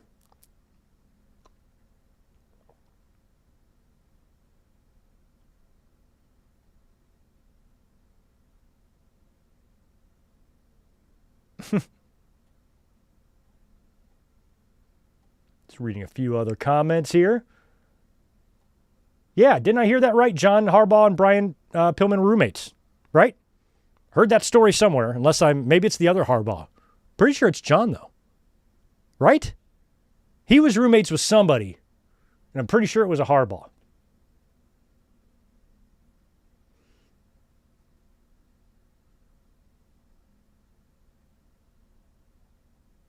Huh.